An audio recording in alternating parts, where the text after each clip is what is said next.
നമുക്ക് എഴുന്നേക്കാം.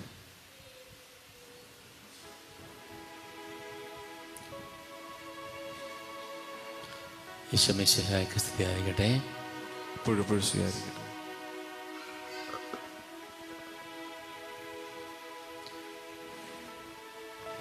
വിശുദ്ധ ലൂക്ക അറിയിച്ച നമ്മുടെ കർത്താവ് ഈശോ മിശിഹായുടെ പരിശുദ്ധ സുവിശേഷം. നമ്മുടെ കർത്താവായ മിശിഹായ്ക്ക് സ്തുതി. അധ്യായം 9, 28 മുതലുള്ള വാക്യങ്ങൾ. അവൻ ഇത് പറഞ്ഞിട്ട് ഏകദേശം 8 ദിവസങ്ങൾ കഴിഞ്ഞ് പത്രോസ്, യോഹന്നാൻ, യാക്കോബ് എന്നിവരെ കൂട്ടിക്കൊണ്ട് പ്രാർത്ഥിക്കുവാൻ മലയിലേക്ക് പോയി. പ്രാർത്ഥിച്ചുകൊണ്ടിരിക്കുമ്പോൾ അവൻ്റെ മുഖഭാവം മാറി. വസ്ത്രം വെണ്മയോടെ ശോഭിച്ചു. അപ്പോൾ 2 പേർ, മോശയും ഏലിയായും അവനോട് സംസാരിച്ചുകൊണ്ടിരുന്നു. അവർ മഹത്വത്തോടെ കാണപ്പെട്ടു. അടുത്ത് തന്നെ ജെറുസലേമിൽ പൂർത്തിയാകേണ്ട തൻ്റെ കടലിന് പുകലിനെ കുറിച്ചാണ് അവർ സംസാരിച്ചത്. നിദ്രാവിവശരായിരുന്നിട്ടും പത്രോസും കൂടെയുള്ളവരും ഉണർന്നിരുന്നു. അവർ അവൻ്റെ മഹത്വം ദർശിച്ചു. അവനോടുകൂടെ നിന്ന് ഇരുവരെയും കണ്ടു. അവർ പിരിഞ്ഞു പോകുമ്പോൾ പത്രോസ് ഈശോയോട് പറഞ്ഞു, ഗുരു, നാം ഇവിടെ ആയിരിക്കുന്നത് നല്ലതാണ്. ഞങ്ങൾ 3 കൂടാരങ്ങൾ ഉണ്ടാക്കാം. ഒന്ന് നിനക്ക്, ഒന്ന് മോശയ്ക്ക്, ഒന്ന് ഏലിയായ്ക്ക്. താൻ എന്താണ് പറയുന്നതെന്ന് അവന് തന്നെ നിശ്ചയമില്ലായിരുന്നു. അവരിത് പറയുമ്പോൾ ഒരു മേഘം വന്ന് അവരെ ആവരണം ചെയ്തു. അവർ മേഘത്തിനുള്ളിലായപ്പോൾ ശിഷ്യന്മാർ ഭയപ്പെട്ടു. അപ്പോൾ മേഘത്തിൽ നിന്ന് ഒരു സ്വരം കേട്ടു, ഇവൻ എൻ്റെ പ്രിയപുത്രൻ, എൻ്റെ തിരഞ്ഞെടുക്കപ്പെട്ടവൻ, ഇവൻ്റെ വാക്ക് ശ്രവിക്കുവേൻ.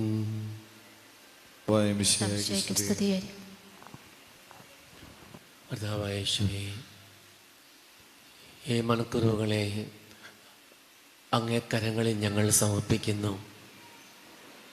അങ്ങ് ആഗ്രഹിക്കും പോലെ അങ്ങയോടുകൂടെ ആയിരിക്കുവാനും വചനം പഠിക്കുവാനും ദൈവസംഘത്തിൽ നിറയുവാനും ആവശ്യമായ കൃപ ഞങ്ങൾക്ക് നൽകണമേ. വചനത്തെ ഗർഭം ധരിച്ച് വളർത്തി വലുതാക്കി ഞങ്ങൾക്ക് നൽകിയ പരിശുദ്ധ മാതാവേ, ഈ സമയം ഞങ്ങൾക്ക് വേണ്ടി മധ്യസ്ഥം വഹിക്കണമേ.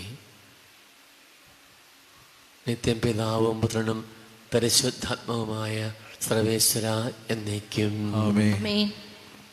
ഇരിക്കാം.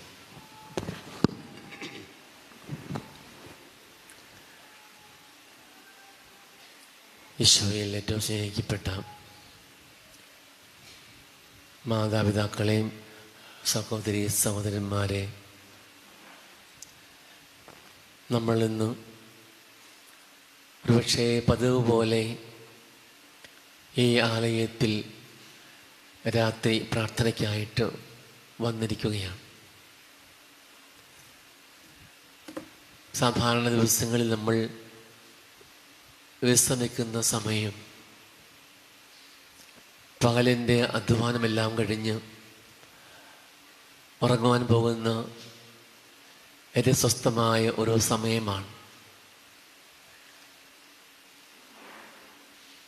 ഇന്നേ ദിവസം ഈ രാത്രിവേളയിൽ സാധാരണയുള്ള ഉറക്കമെല്ലാം മാറ്റിവെച്ച് പ്രാർത്ഥിക്കുവാൻ തീരുമാനിച്ച് ഇവിടെ എത്തിയിരിക്കുകയാണ്.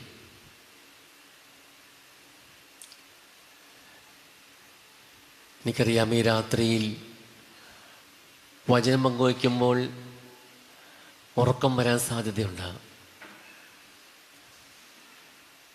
കാരണം കഴിഞ്ഞു പോയ മണിക്കൂറുകളിൽ നിങ്ങൾ പലരും ഒത്തിരിയേറെ ജോലി ചെയ്തവരാണ്. കഠിനമായ അധ്വാനം നിങ്ങൾക്ക് വല്ലാത്ത ക്ഷീണം നൽകിയിട്ടുണ്ടാകും. എന്നാൽ ഈ ക്ഷീണമെല്ലാം മാറ്റിവെച്ച് ദൈവസ്നേഹത്താൽ പ്രേരിതരായി ഇവിടെ നിങ്ങൾ വന്നു. Hallelujah, hallelujah. കർത്താവ് രാത്രി മുഴുവനും പ്രാർത്ഥിച്ചു.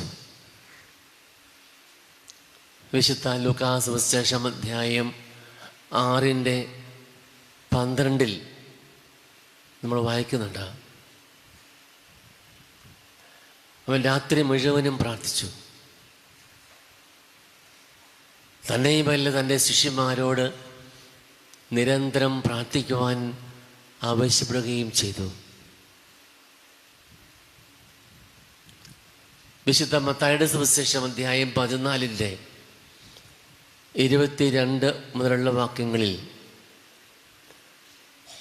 വൈകുന്നേരം അന്നത്തെ ശുശ്രൂഷ എല്ലാം കഴിഞ്ഞു ശിഷ്യന്മാരോട് ഈശോ പറയുന്നു, നിങ്ങൾ മറുകരയ്ക്ക് പൊയ്ക്കൊള്ളുക, ഞാൻ അല്പസമയം പ്രാർത്ഥിക്കട്ടെ. തിരുവചനം പറയുന്നു, രാത്രിയുടെ 4-ാം യാമം വരെ അവിടെ പ്രാർത്ഥിച്ചു. അപ്പോൾ ഈശോയ്ക്ക് മനസ്സിലാകുന്നു ശിഷ്യന്മാർ വഞ്ചി അപകടത്തിൽപ്പെട്ടിരിക്കുകയാണ്. കാറ്റ് പ്രതികൂലമാണെന്നും കടൽ പ്രക്ഷുബ്ധമാണെന്നും മനസ്സിലാക്കിയ ഈശോ അവിടെ നിന്ന് ശിഷ്യന്മാരുടെ അടുത്തേക്ക് പോവുകയാണ്. അപ്പം ഇങ്ങനെ വിശുദ്ധ ഗ്രന്ഥത്തിൽ അനവധി പ്രാവശ്യം നിരന്തരമായ പ്രാർത്ഥനയെക്കുറിച്ച്, രാത്രിയുടെ യാമങ്ങളിലുള്ള ഈശോയുടെ പ്രാർത്ഥനയെക്കുറിച്ച് വ്യക്തമാക്കുന്നുണ്ട്. നമ്മൾ വായിച്ചു കേട്ട വചനഭാഗത്ത് പത്രോസ്, യാക്കോബ്, യോഹന്നാനെ ഇവരെ കൂട്ടി ഒരു ഉയർന്ന മലയിലേക്ക് പ്രാർത്ഥിക്കാൻ പോവുകയാണ് ഈശോ. അവിടെ ഈശോ രൂപാന്തരപ്പെട്ടു. മോശയും ഏലിയായും അവിടെ കടന്നു വന്നു. ഈശോയുടെ കടന്നു പോകലിനെ കുറിച്ച് അവർ സംസാരിച്ചു കൊണ്ടിരുന്നു. ദൈവത്തിൻ്റെ മഹത്വം അവർ കണ്ടു. പ്രിയ സഹോദരങ്ങളെ, ഓരോ ദിവസവും പ്രാർത്ഥിക്കുമ്പോൾ ഇപ്രകാരം ദൈവത്തിൻ്റെ മഹത്വം ദർശിക്കാൻ കഴിയുക, ആ ദൈവസ്നേഹത്തിൻ്റെ ആഴങ്ങളിലേക്ക് ഇറങ്ങാൻ കഴിയുക. അത് സാധ്യമാകുന്നില്ലെങ്കിൽ ഏതാനും സമയം കഴിയുമ്പോൾ നമ്മൾ സുഖമായ നിദ്രയിലേക്ക് വീഴും. ദൈവത്തിൻ്റെ സ്നേഹം നമ്മുടെ ഹൃദയത്തിൽ നിറഞ്ഞു കഴിയുമ്പോൾ ആ സ്നേഹത്താൽ നിറഞ്ഞ് നമ്മൾ വല്ലാത്തൊരു സന്തോഷകരമായ ഒരു അനുഭവത്തിലായിരിക്കും. ഇപ്രകാരം വായിച്ചു കേട്ട് അവർ നിദ്രാഭിവശരായിരുന്നെങ്കിലും ഉറങ്ങിയില്ല. എന്തുകൊണ്ടാണ് ശിഷ്യന്മാർ ഉറങ്ങാതിരുന്നത്? അവർക്ക് ഈശോയുടെ സാന്നിധ്യം, ഈശോയുടെ മഹത്വം നിശ്ചയിച്ചത് വലിയ ഒരു ദൈവ സ്നേഹ അനുഭവത്തിൻ്റെ തലത്തിലേക്ക് വരുവാനിടയായി എന്നുള്ളതാണ്.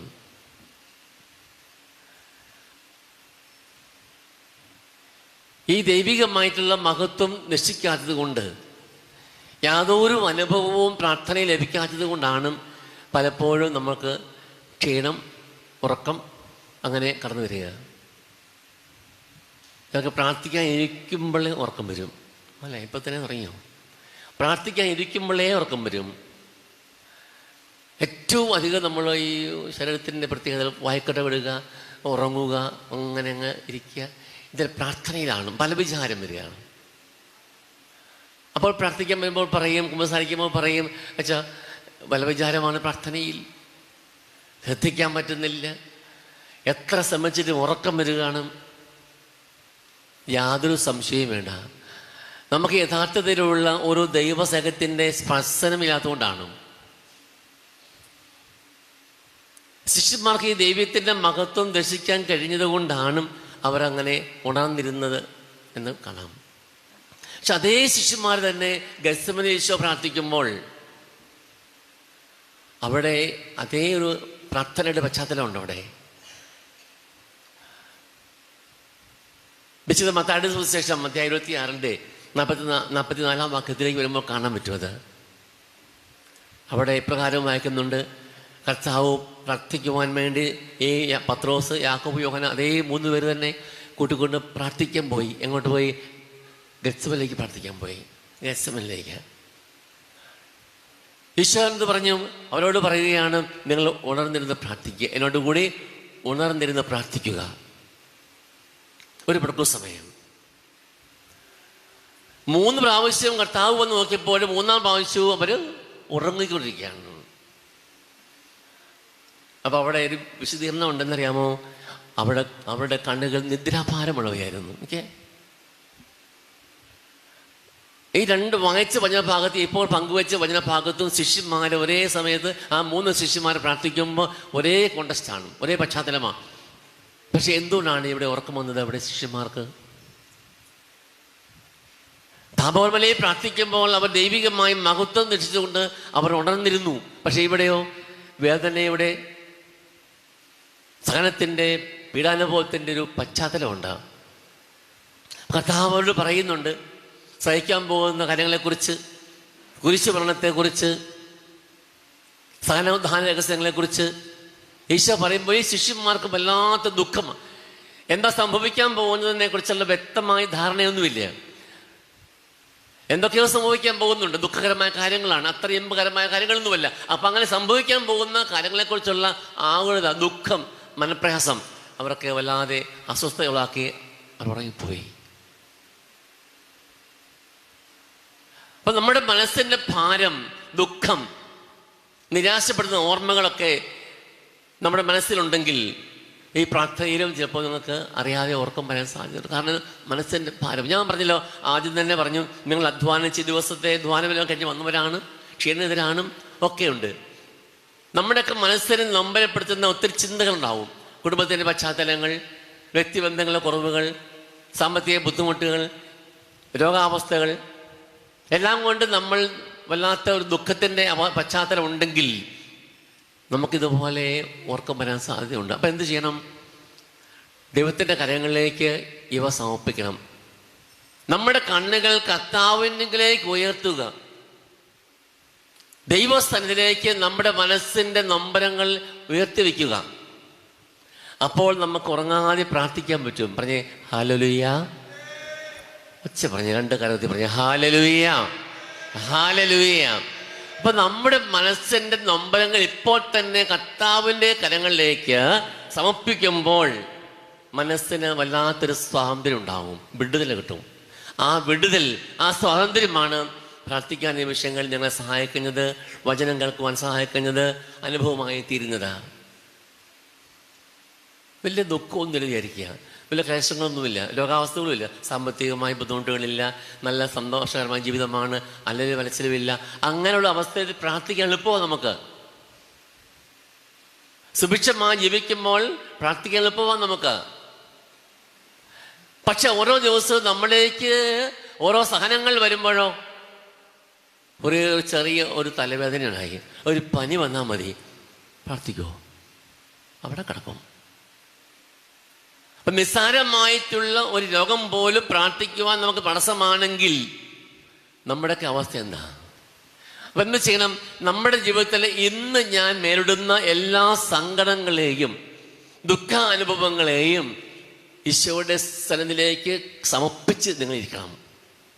അല്ലെങ്കിൽ ഈ ദുഷ്ടപിശാച് കയറി വരും, ഫലവിചാരത്തിൻ്റെ ആത്മാവ് കയറി വരും, പല തരത്തിലുള്ള ചിന്തകൾ കയറി വരും, മനസ്സ് അസ്വസ്ഥമാക്കും, കുറേ ഇരുന്ന് ഉറങ്ങും. അമ്മ ഈ രാത്രി കാലം ആയിരിക്കുന്ന സമയം മുഴുവനും നഷ്ടമായി തീരും. അപ്പം നിങ്ങളെ വലവനായ ദൈവം വിളിച്ചിരിക്കുന്നത് ഈ രാത്രി നഷ്ടപ്പെടുത്തി ഉറങ്ങാൻ വേണ്ടിയല്ല, പിന്നെയോ ദൈവത്തിൻ്റെ മഹത്വം നശിക്കാൻ വേണ്ടി. ആ ദൈവത്തിന് മഹത്വം നിശ്ചയിക്കാൻ വേണ്ടി എന്ത് ചെയ്യണം?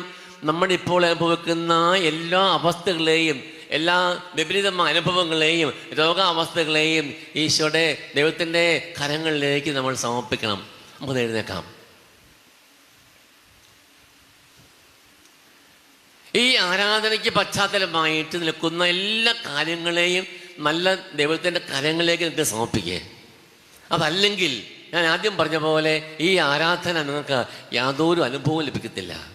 വന്ന പോലെ കുറച്ചുകൂടി ക്ഷീണിച്ച് തിരിച്ചു പോകും. അവിടെ ഈ സമയം നമ്മൾ സ്തുതിച്ച് പ്രാർത്ഥിക്കാൻ പോവുക. അങ്ങനെ സ്തുതിച്ച് പ്രാർത്ഥിക്കുമ്പോൾ നിങ്ങളെ സമർപ്പിച്ച് ഞാൻ പ്രാർത്ഥിക്കുന്നു.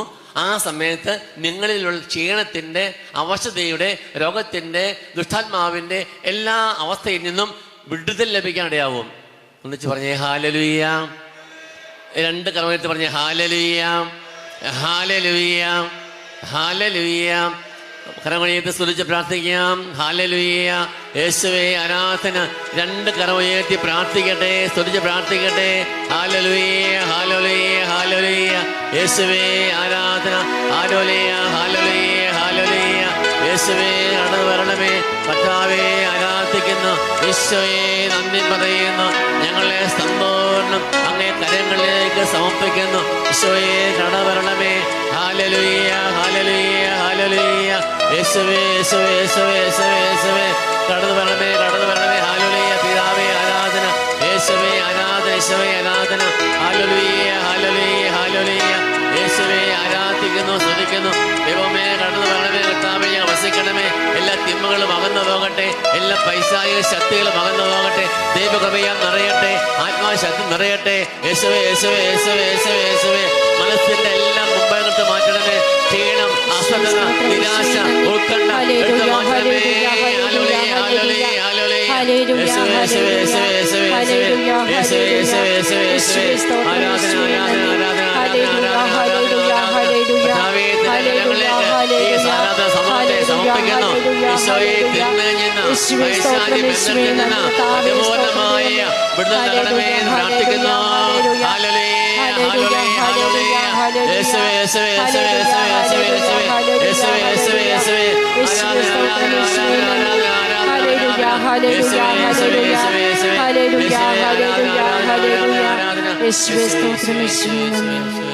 നമുക്ക് കരങ്ങളടിച്ച് ഒരു പാട്ട് പാടി നമുക്ക് നിന്റെ മഹത്വപ്പെടുത്താം. ഒന്നും ചേർന്ന് കരങ്ങളടിച്ച് സന്തോഷത്തോടെ, ആത്മാവ് നിറവിൽ സന്തോഷത്തോടെ സ്തുതിച്ച് പ്രാർത്ഥിച്ച് പാടട്ടെ. ഹല്ലേലൂയ. യേശുവേ, യേശുവേ,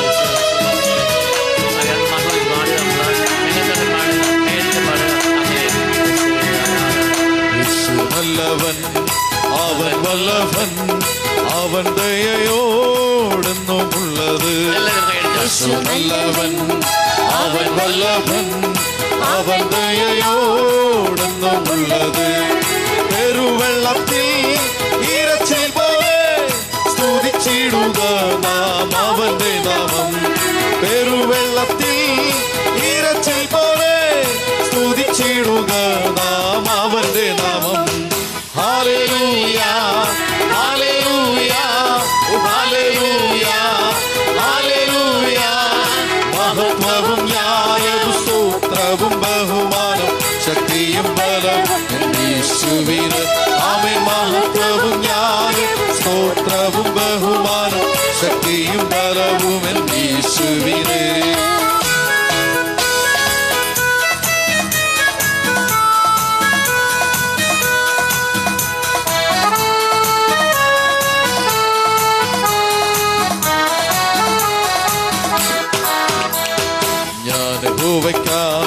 കാത്തുകാത്തല്ലോ അവനങ്കലേക്കു ചാഞ്ഞു കേട്ടല്ലോ. കാത്തുകാത്തല്ലോ അവനങ്കലേക്കു ചാഞ്ഞു കേട്ടല്ലോ. ഓ നാശകരവാൻ കുഴിയിൽ നിന്നും കുഴഞ്ഞത്തിൽ നിന്നും കയറ്റി. നാശകരവാൻ കുഴിയിൽ നിന്നും കുഴഞ്ഞത്തിൽ നിന്നും കയറ്റി. Hallelujah, hallelujah, hallelujah, hallelujah.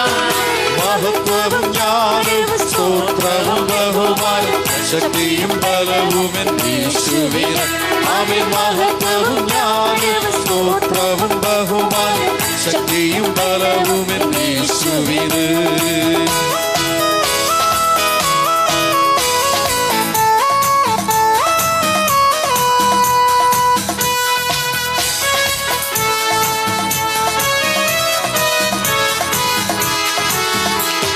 എന്റെ കാൽകളെ പാറമേൽ നിർത്തി എൻ ഗമനത്തെ സുസ്ഥിരമാക്കി.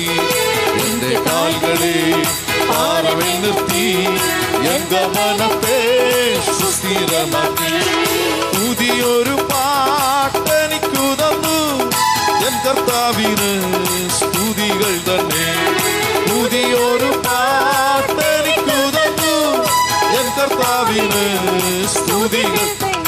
ഓ ഹല്ലേലൂയ ഹല്ലേലൂയ ഹല്ലേലൂയ ഹല്ലേലൂയ. മഹത്വവും ജ്ഞാനവും സ്തോത്രവും ബഹുമാനം ശക്തിയും ബലവും യേശുവിന്. ആമേൻ. മഹത്വവും ജ്ഞാനവും സ്തോത്രവും ബഹുമാനം ശക്തിയും ബലവും യേശുവിന്. ആമേൻ. മഹത്വവും ജ്ഞാനവും സ്തോത്രവും ബഹുമാനം ശക്തിയും ബലവും യേശുവിന്. യേശുവേ ഹല്ലേലൂയ ഹല്ലേലൂയ ഹല്ലേലൂയ യേശുവേ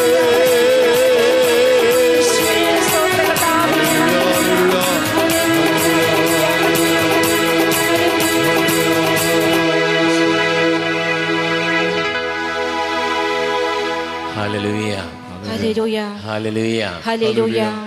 ഇരിക്കാം.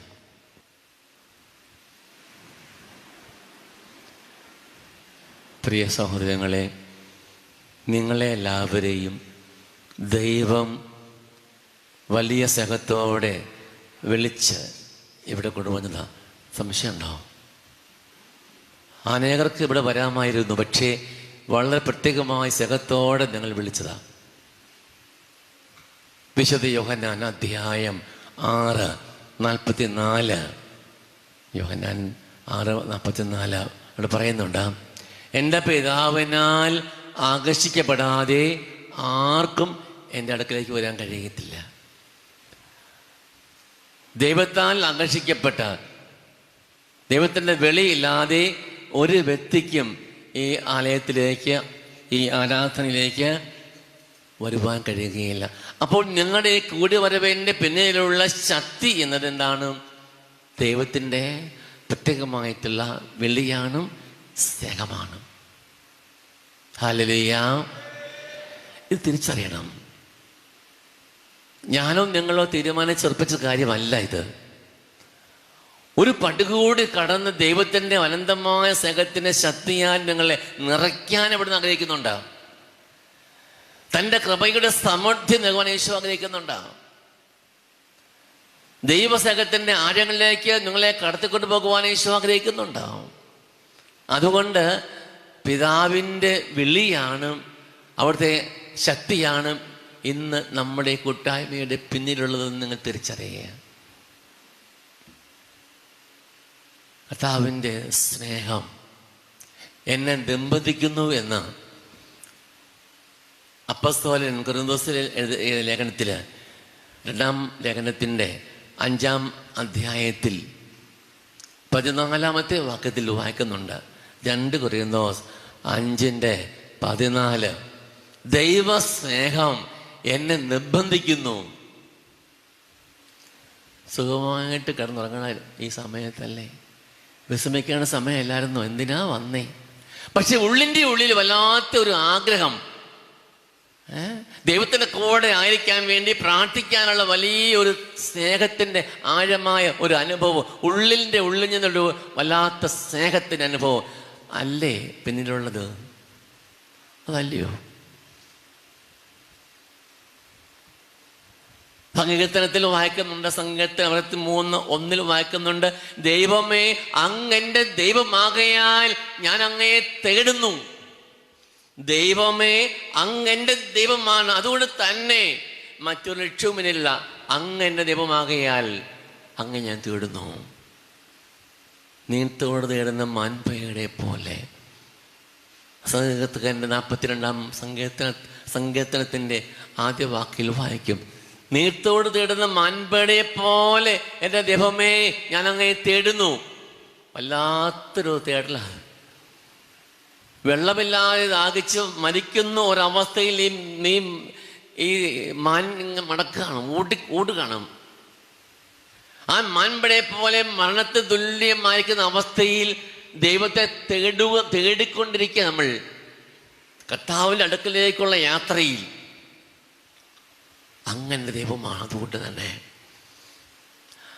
അപ്പോൾ നമ്മുടെ ഈ കൂടിവരവിന് പിന്നിലുള്ള ദൈവത്തിൻ്റെ വിളിയാണ്, സ്നേഹമാണ്, വ്യക്തിപരമായിട്ടുള്ള നിങ്ങളുള്ള സ്നേഹമാണ്. അതിന് പിന്നിൽ നിന്ന് തിരിച്ചറിയുക. പറഞ്ഞേ ഹല്ലേലൂയ. ഈ ഹല്ലേലൂയ പറയാൻ യാതൊരു മടിയും വിചാരിക്കണം കേട്ടോ. നമുക്കറിയാമല്ലോ, മാലാഖമാർ നിരന്തരം അങ്ങനെ പാടി സ്തുതിക്കുക. പറഞ്ഞേ ഹല്ലേലൂയ. അപ്പൊ ദൈവത്തിന്റെ സന്നദ്ധി ഇരിക്കുന്നവർക്ക് മാത്രമേ പറ്റുള്ളൂ. മനസ്സുകൊണ്ട്, ഹൃദയം കൊണ്ട്, ബുദ്ധി കൊണ്ട്, ഭാവന കൊണ്ട് കർത്തൃ സന്നദ്ധി ഇരിക്കുന്നവർക്ക് മാത്രമേ ഹല്ലേലൂയ പറയാൻ പറ്റുള്ളൂ. അല്ലെങ്കിൽ അങ്ങനെ ഇരിക്കും എന്ന് പറയാമോ? ഹല്ലേലൂയ. ഈ ആരാധനയിൽ മനസ്സിലുണ്ടായിരിക്കേണ്ട ചിന്ത ഇതാ. എന്നറിയാമോ? ഞാൻ ഇരിക്കുന്നത് എവിടെയാ? കർത്താവിൻ്റെ അടുക്കൽ, ദൈവത്തിന്റെ സന്നിധിയിൽ, ദൈവത്തോട് ചേർന്ന നമ്മൾ ഇരിക്കുകയാണ്. ഇതാ ദൈവത്തിന്റെ കൂടാരം മനുഷ്യരുടെ കൂടെ. വെളിപാട് പുസ്തകത്തിന്റെ 21-ാം അധ്യായത്തിന്റെ 3-ാമത്തെ വാക്യത്തിൽ അതിമനോഹരമായിട്ട് എഴുതി വെച്ചിട്ടുണ്ട്. വെളിപാട് 21:3 വായിക്കാം. ഇതാ ദൈവത്തിന്റെ കൂടാരം മനുഷ്യനോട് കൂടെ, അവിടുന്ന് അവരോടൊത്ത് വസിക്കും, അവർ അവിടുത്തെ ജനമായിരിക്കും, അവിടുന്ന് അവരോട് കൂടെ ആയിരിക്കുകയും ചെയ്യും. അവിടുന്ന് അവരുടെ മിഴികളിൽ നിന്ന് കണ്ണീർ തുടച്ചു നീക്കും, ഇനി മരണം ഉണ്ടാവുകയില്ല. ഹല്ലേലൂയ. ദൈവത്തിന്റെ കൂടാരം മനുഷ്യനോട് കൂടെ, അവിടുന്ന് അവരുടെ കൂടെ വസിക്കും, അവരുടെ കണ്ണീർ അവിടെ തുടച്ചു മാറ്റും, ഇനി മരണമുണ്ടാവുകയില്ല എന്ന ഈ ഒരു സ്നേഹത്തിന്റെ അനുഭവത്തിൽ ദൈവത്തോട് ചേർന്ന് അവിടുത്തെ ഹൃദയത്തിൽ സ്വീകരിച്ച് കൂടെ ആയിരിക്കുവാൻ ഈ രാത്രി യാമങ്ങളിൽ നമുക്ക് കഴിയണം. 2, ചിലപ്പോഴെങ്കിലും നിങ്ങളുടെയൊക്കെ ജീവിതത്തിൽ ദുഃഖത്തിൻ്റെ അനുഭവം ഉണ്ടാവും. അത് സൂചിപ്പിച്ച പോലെ ചില ചിന്തകളും ചില അനുഭവങ്ങളുമൊക്കെ നമ്മെ വല്ലാതെ അസ്വസ്ഥരാക്കുകയും, ഒരുപക്ഷെ അതായിരിക്കാം ഈ ആലയത്തിലേക്ക് പ്രാർത്ഥിക്കാൻ വരുമ്പോൾ മനസ്സിലുള്ളത് ചില നിയോഗങ്ങൾ, ചില ആഗ്രഹങ്ങൾ, ചില പ്രാർത്ഥനകൾ, ചില സങ്കടങ്ങൾ. ഞാനും നിങ്ങൾ അഭിമുഖീകരിക്കുന്ന ചില സങ്കടാനുഭവങ്ങൾ, ഓർമ്മകൾ, ഇതായിരിക്കാം ഒരുപക്ഷെ ഈ ആലയത്തിലേക്ക് നിങ്ങളെ നയിച്ചത്, എന്നെ കൊണ്ടുവന്നത്. അതുകൊണ്ടാണ് വചനം വായിച്ചത്. എന്ത്? നിന്റെ കണ്ണീർ അവൻ തുടച്ചു മാറ്റും. ഈ ദൈവത്തിന്റെ കൂടാരം മനുഷ്യനോടുകൂടെ ആയിരിക്കുന്ന അവസ്ഥയിൽ നിന്ന് അവന്റെ കണ്ണിലെ കണ്ണീർ എടുത്ത് ഒപ്പി മാറ്റുമെന്ന് ഈശോ പറയാണ് വെളിപാട് പുസ്തകത്തിലൂടെ. ഈ രാത്രി അമങ്ങളിൽ സംഭവിക്കേണ്ട കാര്യം ഇതാണെന്നേ. മനസ്സിനെ ബാധിച്ചിരിക്കുന്ന ഈ നൊമ്പരങ്ങളുടെ അനുഭവത്തിൽ നിന്ന് നിങ്ങൾക്ക് പരിപൂർണമായിട്ടുള്ള ഒരു വിടുതൽ ലഭിച്ചേ മതിയാകത്തുള്ളൂ. കർത്താവ് അത് ആഗ്രഹിക്കുന്നുണ്ട്. മനസ്സായാൽ മതി. നമ്മുടെ മനസ്സ്, നമ്മുടെ ആഗ്രഹം, നമ്മുടെ പ്രയത്നം കൂടാതെ ഒന്നും ചെയ്യാൻ പറ്റില്ല ദൈവത്തിന്. രക്ഷയുടെ അനുഭവത്തിലേക്ക് ദൈവം നമ്മെ നയിക്കുന്നു. പക്ഷേ നമ്മുടെ എല്ലാവരുടെയും സഹകരണം രക്ഷാനുഭവത്തിന് ആവശ്യമാണ്. ആഗ്രഹം മാത്രം പോരാ, പ്രവൃത്തിയും വേണ്ടേ. ഒരു വിശുദ്ധൻ പ്രകാരം പറഞ്ഞു വെച്ചിട്ടുണ്ട്, നരകം നിറഞ്ഞിരിക്കുകയാണ്. ആരെക്കണം അറിയാവോ? ആഗ്രഹക്കാരെ കൊണ്ട്. എല്ലാവരും ആഗ്രഹിക്കുകയാണ്. എന്താഗ്രഹിക്കുന്നു? ദൈവരാജ്യം, സ്വർഗരാജ്യം. ഈ ആഗ്രഹത്തോടു കൂടി ജീവിക്കുക. പക്ഷെ അത് ആ ആഗ്രഹം മാത്രമേ ഉള്ളൂ, പ്രവർത്തിക്കല. അപ്പൊ നമ്മുടെ സങ്കടങ്ങൾ മാറ്റാൻ വേണ്ടി ആഗ്രഹിച്ച് വന്നാൽ മാത്രം പോരാ, ആ ദൈവത്തിന്റെ കൃപയോട് സഹകരിച്ച് പോകാനിടയാവണം. കൂടെ ആയിരുന്ന് കർത്താവിനെ മഹത്വപ്പെടുത്തി സ്തുതിച്ച് പ്രാർത്ഥിച്ച് കർത്താവിന്റെ ഹിതപ്രകാരം കൂടെ ആയിരിക്കുക. കർത്താവിന്റെ ഹിതപ്രകാരം കൂടെ ആയിരിക്കുമ്പോഴാണ് നമ്മുടെ മനസ്സിന്റെ ആ ഓരോ ആകുലതയുടെ അവസ്ഥകളൊക്കെ നല്ലവനായ ദൈവം എടുത്തു മാറ്റുന്നത്. പറഞ്ഞേ ഹല്ലേലൂയ, ഹല്ലേലൂയ. അതുകൊണ്ട് നല്ലവനായ ദൈവം ഈ ആലയത്തിലേക്ക് ഈ രാത്രി അമ്മങ്ങളിൽ നിങ്ങളെ എത്തിച്ചിരിക്കുന്നത് 2 കാര്യങ്ങൾക്ക് വേണ്ടി. എന്തൊക്കെയാ അച്ഛൻ പറഞ്ഞേ? ഒന്ന്, ദൈവത്തിൻ്റെ സ്നേഹത്തിൻ്റെ അനുഭവം, ആ മഹത്വം ദർശിക്കാൻ വേണ്ടി, ആ സ്നേഹം അനുഭവിക്കാൻ വേണ്ടി പിതാവ് നിങ്ങളെ വിളിച്ചിരിക്കുകയാണ്.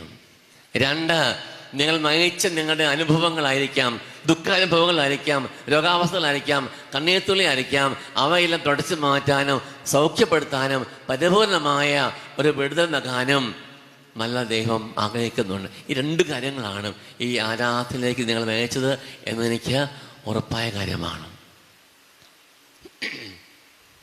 പ്രിയ സഹോദരങ്ങളെ, ഈ ആരാധനയിൽ പങ്കെടുക്കുമ്പം എന്താണ് ദൈവത്തിൻ്റെ പദ്ധതി? വെറുതെ ദൈവം വിളിക്കത്തില്ല. എന്നെയും നിങ്ങളെയും ഇവിടേക്ക് ഈ ആലയത്തിലേക്ക് കർത്താവ് വിളിച്ചെങ്കിൽ അതിന് പിന്നിൽ ചില കാര്യങ്ങളുണ്ടാവും. കർത്താവ് പ്രവർത്തിക്കുന്നത് ഭർത്താവിലല്ല. ഭർത്താവ് ഒന്നും ചെയ്യുന്നില്ല. ഓരോ പ്രവർത്തിക്കും ഇതിൽ കൃത്യമായിട്ടുള്ള ലക്ഷ്യമുണ്ട്. ഓരോ തകർച്ചയ്ക്കും മുന്നിൽ ഓരോ ലക്ഷ്യങ്ങളുണ്ട്. അപ്പോസ്തല പ്രവൃത്തിയിൽ 17-ാം അധ്യായത്തിന്റെ 27-ാം വാക്യത്തിൽ വായിക്കുന്നുണ്ട്, ഇസ്രായേൽക്കാരുടെ ആ ദീർഘനാളത്തെ 40 വർഷക്കാലത്തെ പലായനം. അവിടെ പറയുന്നുണ്ട്, ഈ യാത്ര ദൈവത്തെ അറിയുവാനും ഒരുപക്ഷെ അവിടുത്തെ കണ്ടെത്തുവാൻ വേണ്ടി, ദൈവത്തെ അറിയാനും അവിടുത്തെ കണ്ടെത്താൻ വേണ്ടി. അതുകൊണ്ട് ദൈവത്തിൻ്റെ വിളി എന്നത് അവിടുത്തെ അറിയാനും അവിടുത്തെ കണ്ടെത്താൻ ഇടയാകണം. തടസ്സമാക്കുന്ന ഓരോന്നിനെയും എടുത്ത് മാറ്റി ഈശോയോട് ഐക്യപ്പെടാൻ ഒന്നാകാൻ വേണ്ടി നമുക്ക് ആഗ്രഹിച്ച് പ്രാർത്ഥിക്കാം. ദൈവത്തിന് നമ്മെക്കുറിച്ച് വലിയൊരു പദ്ധതി ഉണ്ടാകും. പലപ്പോഴും വായിച്ച് കേട്ട ഭാഗമല്ലേ യെരമ്യാ പുസ്തകം 29:11.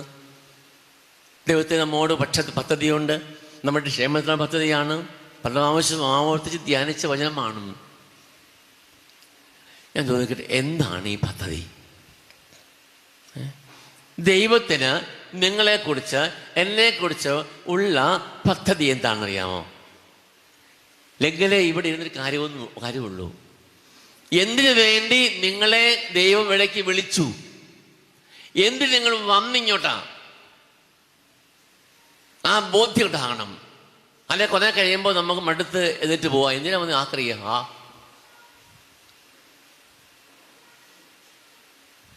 എന്താണ് ദൈവത്തിൻ്റെ പദ്ധതി? നമ്മെക്കുറിച്ച് ദൈവത്തിൻ്റെ ഒരു സ്വപ്നമുണ്ട്, ഒരു പ്രതീക്ഷയുണ്ട്. എന്താ പറയാമോ അത്? ആ ദൈവത്തിൻ്റെ സ്വപ്നം തിരിച്ചറിഞ്ഞാലല്ലേ പ്രാർത്ഥിക്കാൻ പറ്റുള്ളൂ. നിങ്ങൾ ആഗ്രഹിക്കുന്നതാണെന്നില്ലത്. ദൈവത്തിന് പ്രത്യേകമായിട്ടുള്ള ഒരു പദ്ധതിയുണ്ട്. നിങ്ങളെക്കുറിച്ചുള്ള പദ്ധതി നിങ്ങളുടെ മനസ്സിൽ ഇപ്പോൾ ഉള്ളത് മാത്രമായിരിക്കുകയില്ല. അത് വളരെ ഉന്നതമായിട്ടുള്ള ചില ലക്ഷ്യങ്ങളാണ്. വിശുദ്ധ മത്തായിയുടെ സുവിശേഷം 5-ാം അധ്യായം 48-ാം വാക്യം അറിയാവോ? വിശുദ്ധ മത്തായി 5:48. ഇതാണ് നമ്മെ സംബന്ധിച്ച്, നിങ്ങളെ സംബന്ധിച്ചുള്ള ദൈവത്തിൻ്റെ പദ്ധതി, ആഗ്രഹം, സ്വപ്നം എന്നതാണ്. എന്താ അത്? നിങ്ങളുടെ സ്വർഗ്ഗസ്ഥനായ പിതാവിനെ പോലെ നിങ്ങൾ പരിപൂർണരാകണം. ഒന്ന് പറയാമോ വാക്യം? നിങ്ങളുടെ സ്വർഗ്ഗസ്ഥനായ പിതാവിനെ പോലെ നിങ്ങളും പരിപൂർണരാകുവിൻ. ശബ്ദമില്ലല്ലോ, ഇത്ര സ്ഥലം മതിയോ? സ്വർഗ്ഗസ്ഥനായ പിതാവിനെ പോലെ ആകാൻ പറ്റുമോ? ഈശോ പറയുന്നത് അങ്ങനെയാണ്. സ്വർഗ്ഗസ്ഥനായ പിതാവിനെ പോലെ നിങ്ങൾ പരിപൂർണരാകണമെന്ന് യോഹന്നാൻ തന്റെ ലേഖനത്തിൽ പറയുന്നുണ്ട്. 1 യോഹന്നാൻ അധ്യായം 3-4 വാക്യത്തിൽ പറയുന്നുണ്ട്, അവൻ പ്രത്യക്ഷമാകുമ്പോൾ നമ്മൾ അവനെ പോലെയാകും. അവൻ പ്രത്യക്ഷമാകുമ്പോൾ നമ്മൾ അവനെ പോലെയാകും. ദൈവത്തെ പോലെ ആകാൻ വേണ്ടി വിളിക്കപ്പെട്ട് നമ്മൾ അല്ലേ? ഓരോ വ്യക്തിയുടെയും ജീവിതം കാണുമ്പോൾ വല്ലാത്ത സങ്കടം ഉണ്ടാകും. ഞാനൊരിക്കലും ഒരു വീട്ടിൽ ചെന്ന് കഴിഞ്ഞപ്പോൾ ആ വീട്ടിൽ ആ കാരണവർ മാത്രമേ ഉള്ളൂ, ഭാര്യയില്ല, മക്കൾ ആരുമില്ല. ആ വീട് ശരിക്കൊരു പന്നിക്കൂട് പോലെ, ആരുമില്ലാത്ത തികഞ്ഞ മദ്യപാനി.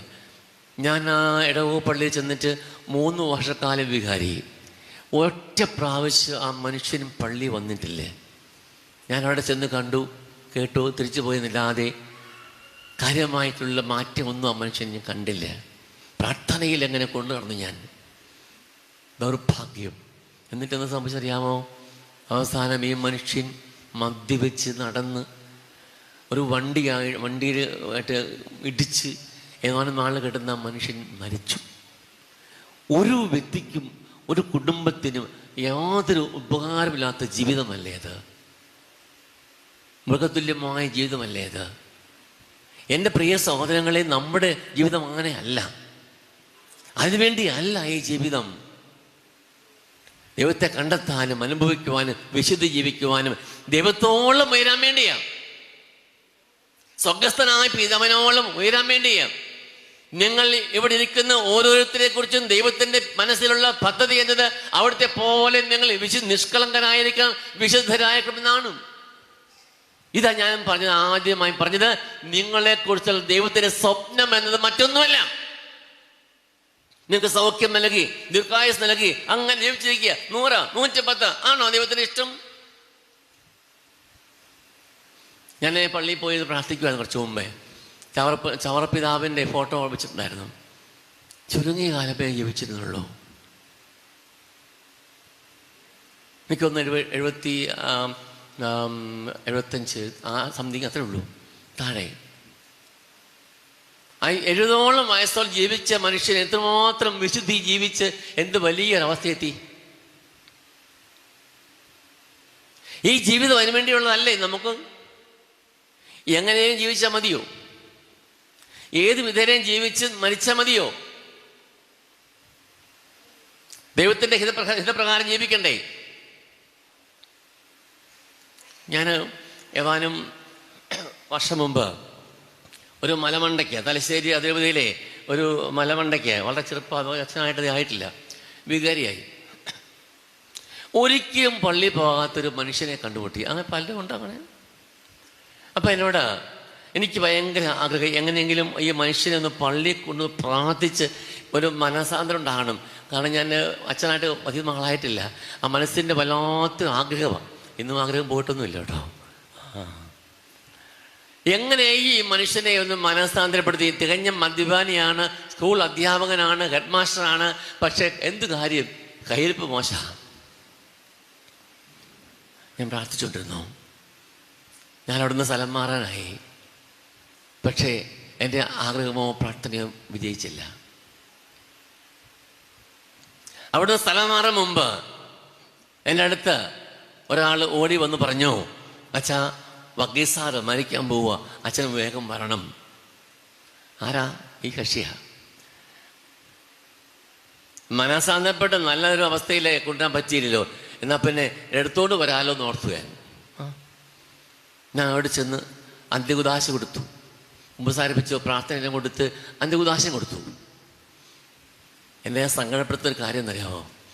ഞാൻ അവിടുന്ന് ഇറങ്ങാൻ നേരം ആ മനുഷ്യൻ എന്നോട് ചോദ്യങ്ങൾ ചോദിച്ചു. ഇതാ പറഞ്ഞെന്നറിയാമോ? അച്ഛാ, ഞായറാഴ്ചകളിലോ പള്ളിയിൽ വരുന്ന പരിപാടിയില്ല, ഞാൻ ദേവാലയത്തിൽ വരാറില്ല. അപ്പം ഞാൻ പറഞ്ഞു, എനിക്കറിയാം. രണ്ടാമത്തെ കാര്യം, ഞാനൊരു നന്മയും ചെയ്തിട്ടില്ല അച്ഛാ, അതും എനിക്കറിയാം. മൂന്നാമത്തെ ചോദ്യമാണ്. 2 പ്രസ്താവന, മൂന്നാമത്തെ ചോദ്യം.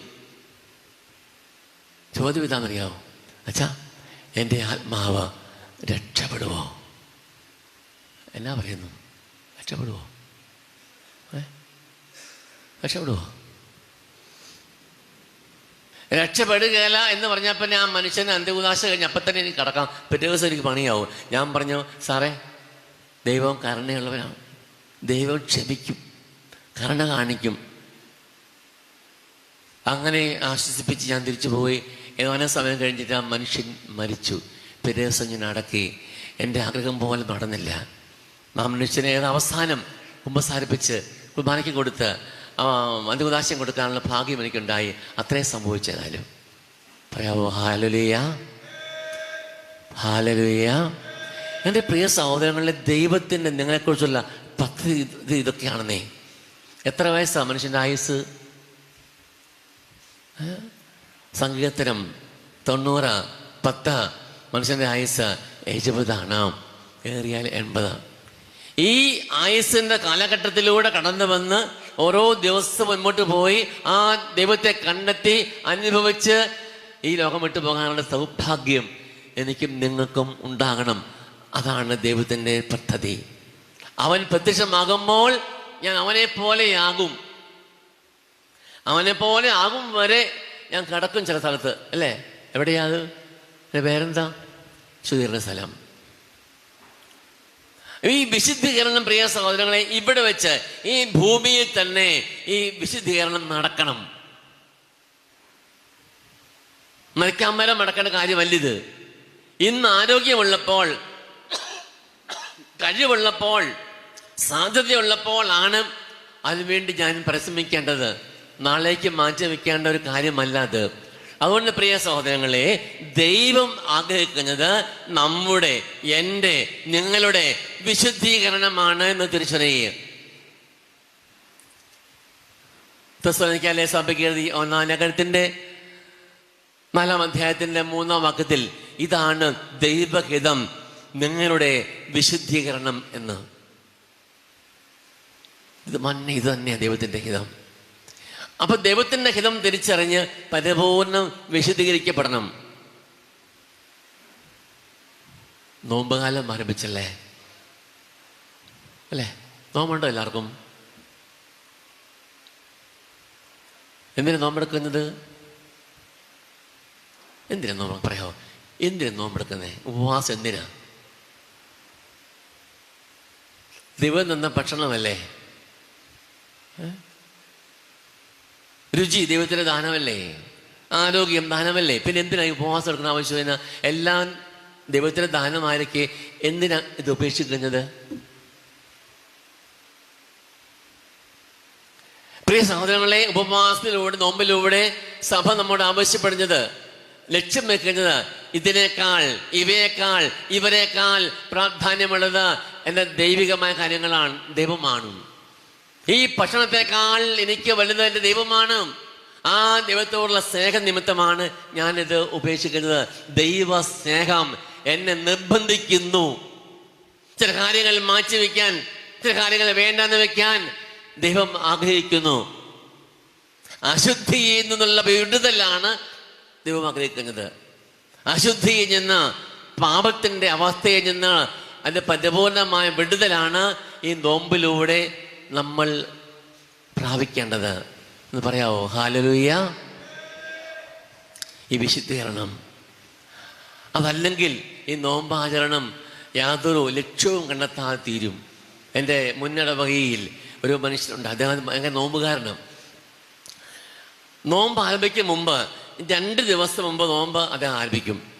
ഇപ്പം ഡിസംബർ മാസം നോമ്പാണെങ്കിൽ നവംബർ മാസം 28-ാം തീയതി നോമ്പ് ആരംഭിക്കും. നമുക്കപ്പം നോമ്പ് ആരംഭിക്കുക ഡിസംബർ 1-ാം തീയതി. എൻ്റെ ഇടവേല ആ നല്ല മനുഷ്യൻ എപ്പോഴും അറിയോ? നവംബർ 28-ാം തീയതി. ഞാൻ ചോദിച്ചു, എന്താ ചേട്ടാ, എന്തിനു വേണ്ടിയാണ് ഈ 2 ദിവസം നേരത്തെ ആരംഭിക്കുന്നത്? ലക്ഷ്യം എന്താ? അപ്പം അദ്ദേഹം പറയാ, എന്തറിയാമോ അച്ഛാ, എനിക്ക് 21-ാം തീയതി ആകുമ്പോഴത്തേക്ക് എൻ്റെ പിടി വിട്ടുപോകും. പിന്നെ മദ്യം, പിന്നെ അതിനകത്ത് കിടക്കുക, പിന്നെ കുടിച്ച് അതിനകത്ത് കിടക്കുകയാണ്. മനസ്സിലായോ?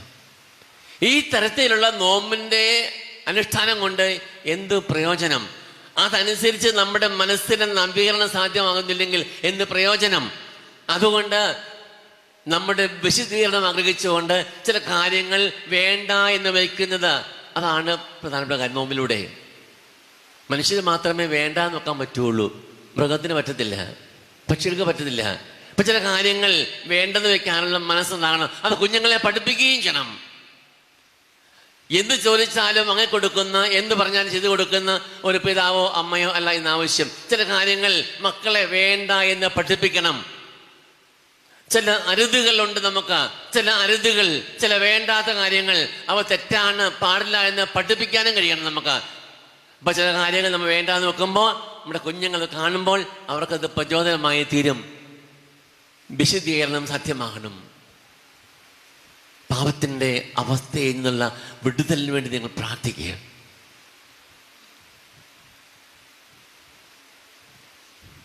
എന്താണ് പാപം? ചോദിച്ച ഉത്തരം നിങ്ങൾക്ക് പറയാൻ എനിക്കറിയാം. വളരെ ലളിതമായിട്ട് പഠിച്ച കാര്യം എന്താണ്? ദൈവപ്രമാണങ്ങളുടെ ലംഘനമാണ് പാപം, അല്ലേ? അച്ഛൻ ഞങ്ങളെ പഠിപ്പിക്കും, 1ാം ക്ലാസ് പിള്ളേരെ പോലെ ഓർമ്മയുണ്ടാവും. ഇത് തന്നെയാണ് സംഭവം, വേറെ ഒന്നും പഠിപ്പിക്കാനില്ല. ദൈവസകത്തിന്റെ നിരസനം പാപമാണ് എന്ന് മറ്റൊരു വിധത്തിൽ പറഞ്ഞാൽ ദൈവത്തിന്റെ ഹിതപ്രകാരം ജീവിക്കാതിരിക്കുക, ദൈവത്തിന്റെ ഹിതപ്രകാരം വ്യാപരിക്കാതിരിക്കുക, വാക്കിലും പ്രവൃത്തിയിലും ചിന്തയിലും മനോഭാവത്തിലും ദൈവഹിതമല്ലാത്ത കാര്യങ്ങളിൽ ആഗ്രഹിക്കുക, പ്രവർത്തിക്കുക. ഇതല്ലേ പാപം എന്ന് പറയുന്നത്? ഉചിതമല്ലാത്ത പ്രവൃത്തി, ഉചിതമല്ലാത്ത സ്ഥാനത്ത് ആയിരിക്കുക.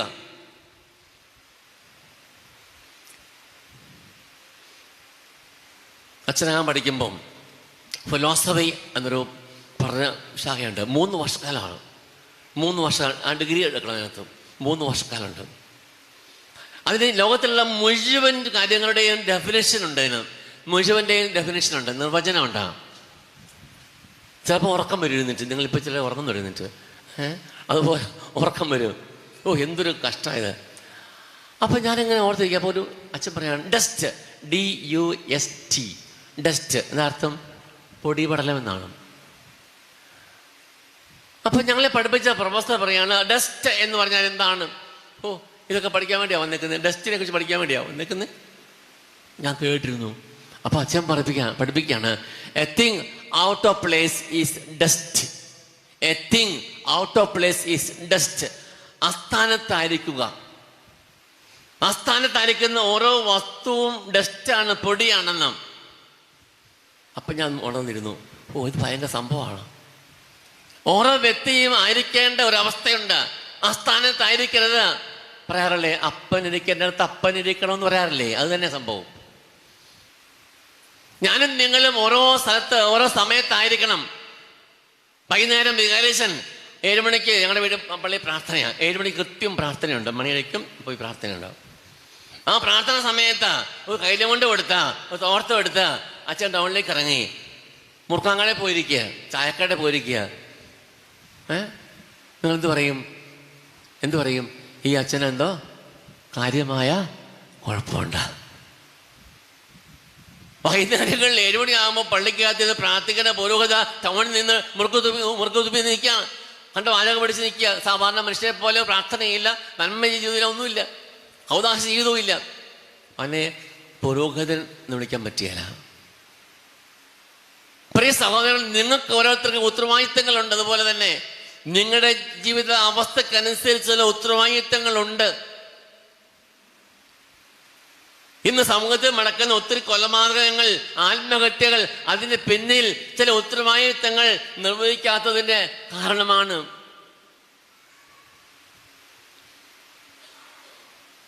ഇത് കഴിഞ്ഞ ദിവസമല്ല, നിങ്ങൾക്ക് അറിയാമല്ലോ, ഒരു അമ്മയും 2 കുഞ്ഞുങ്ങളോട് ട്രെയിൻ പാളത്തിലോട് മടന്ന് ആത്മഹത്യ ചെയ്ത സംഭവം ഏതാണ്ട് ദിവസമായിട്ടുള്ളൂ.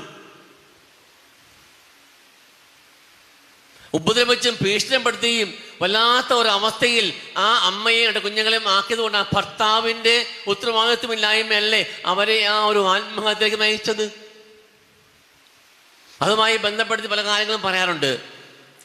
വ്യക്തമായി ഞാൻ മനസ്സിലാക്കുന്നത്, ഉത്തരവാദിത്വപൂർവ്വം ജീവിക്കാത്തതിന്റെ ഫലമായിട്ട് ആ മക്കൾക്ക്, ആ അമ്മയ്ക്കുണ്ടായ ദൗർഭാഗ്യകരമായ അവസ്ഥയാണ്.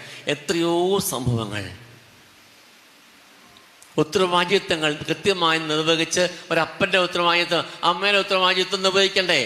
3 ആഴ്ച മുമ്പല്ലേ ഒരു സംഭവം ഉണ്ട് വടക്കേ ഇന്ത്യയിൽ സംഭവിച്ചത്. സംഭവിതാണ് ഭാര്യയും ഭർത്താവും ഒരു മകളും ഉണ്ട്. ആ കുടുംബനാഥൻ ഒരു ആരോഗ്യമുള്ള മനുഷ്യനാണ്. മകൾക്ക് പ്രായപൂർത്തിയൊക്കെയായി അവളെ വിവാഹം കഴിച്ചയക്കണം, പഠിപ്പിക്കണം, പല കാര്യങ്ങളുണ്ട്. ഈ അമ്മച്ചി എന്നെ ബുദ്ധി കണ്ടെത്തി എന്താണെന്നറിയാമോ? ഭർത്താവിൻ്റെ കിഡ്നി വിൽക്കുക. ഭർത്താവിൻ്റെ കിഡ്നി വിറ്റിട്ട് 10 ലക്ഷം രൂപ കിട്ടി. 10 ലക്ഷം രൂപ. ഇത് കഥയൊന്നുമല്ല, 2-3 ആഴ്ചയോട് സംഭവിച്ചിട്ട്. ഈ 10 ലക്ഷം രൂപയും പിടിച്ച് അവൾ ഒളിച്ചുപോയി. ആരുടെ കൂടെ?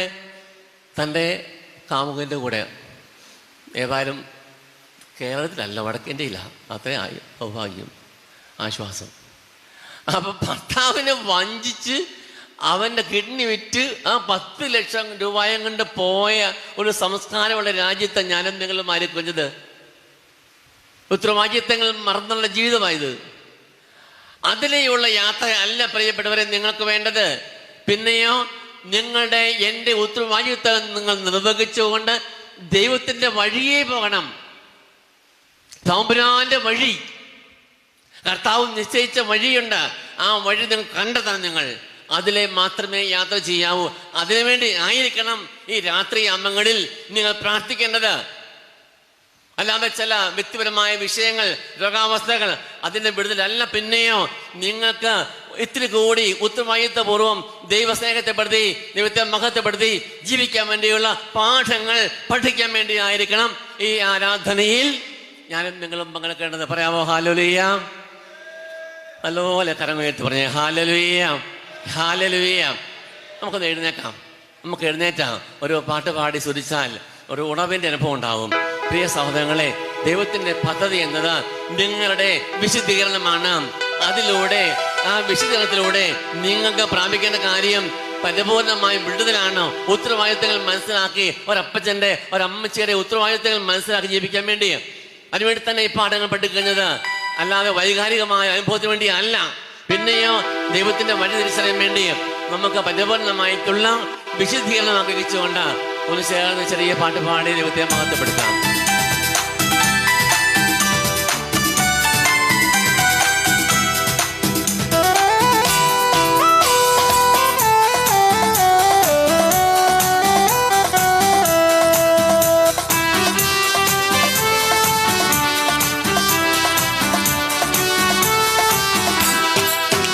എന്റെ നിക്ഷേപം നീ തന്നെയാ, എന്റെ ഹൃദയവും നിന്നിൽ തന്നെയാ. എന്റെ നിക്ഷേപം നീ തന്നെയാ, എന്റെ ഹൃദയവും നിന്നിൽ തന്നെയാ. യേശുവേ എൻ ഹൃദയത്തിനുടയോനേ, എന്റെ ഹൃദയത്തെ കവർന്നോനേ. യേശുവേ എൻ ഹൃദയത്തിനുടയോനേ, എന്റെ ഹൃദയത്തെ കവർന്നോനേ. എന്റെ നിക്ഷേപം നീ തന്നെയാ, എന്റെ ഹൃദയവും നിന്നിൽ തന്നെയാ. എന്റെ നിക്ഷേപം നീ തന്നെയാ, എന്റെ ഹൃദയവും നിന്നിൽ തന്നെയാ.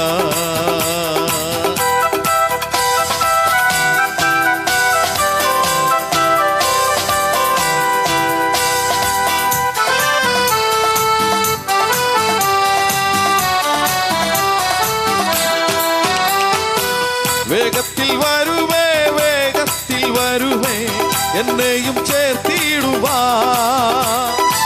വേഗത്തിൽ വരുവേ, വേഗത്തിൽ വരുവേ, എന്നെയും ചേർത്തിടുവാ.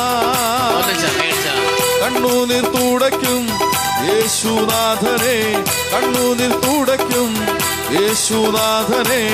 മറനാത്ത, മറനാത്ത. കണ്ണുനീർ തുടയ്ക്കും യേശുനാഥനെ, കണ്ണുനീർ തുടയ്ക്കും യേശുനാഥനെ. മറനാത്ത, മറനാത്ത. എന്റെ നിക്ഷേപം നീ തന്നെയാ, എന്റെ ഹൃദയവും നിന്നിൽ തന്നെയാ. ഓ യേശുവേ എൻ ഹൃദയത്തിനുടയോനേ, എന്റെ ഹൃദയത്തെ കവർന്നോനേ.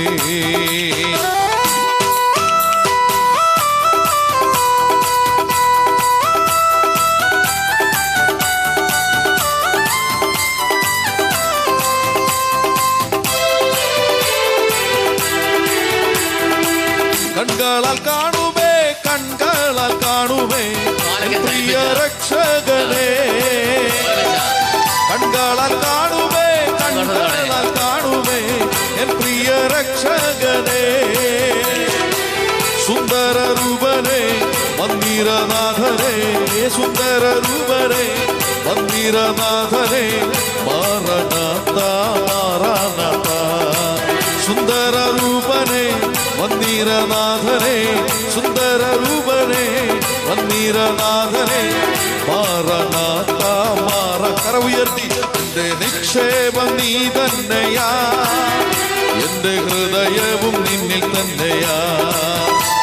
ഓ യേശുവേ എൻ ഹൃദയത്തിനുടയോനേ, എന്റെ ഹൃദയത്തെ കവർന്നോനേ.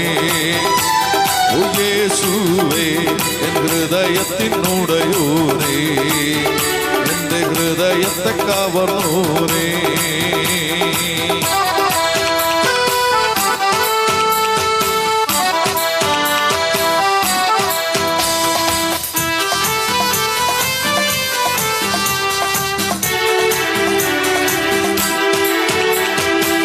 ആയിരം നാവുകൾ മിണ്ടിയാൽ പോരേ അമ്പനാവേശുവേ. ആയിരം നാവുകൾ മിണ്ടിയാൽ പോരേ അമ്പനാവേശുവേ. ദിനം തോറും വേണമേ വരം പോലെ വേണമേ, ദിനം തോറും വേണമേ വരം പോലെ വേണമേ. Maranatha Maranatha. ദിനം തോറും വേണമേ വരം പോലെ വേണമേ, ദിനം തോറും വേണമേ വരം പോലെ വേണമേ. Maranatha Maranatha. എന്റെ നിക്ഷേപം നീ തന്നെയാ, എന്റെ ഹൃദയവും നിന്നിൽ തന്നെയാ. എന്റെ നിക്ഷേപം നീ തന്നെയാ, എന്റെ ഹൃദയവും നിന്നിൽ തന്നെയാ. ഓ യേശുവേ എൻ ഹൃദയത്തിനുടയോനേ, എന്റെ ഹൃദയത്തെ കവർന്നോനേ. കര ഉയർത്തി. യേശുവേ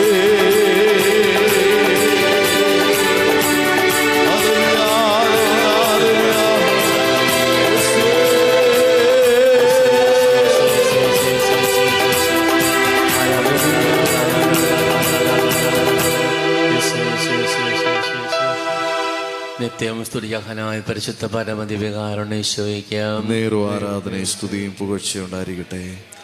ദൈവം ആഗ്രഹിക്കുന്നത് നമ്മുടെ വിശുദ്ധീകരണം. ഇരിക്കാം.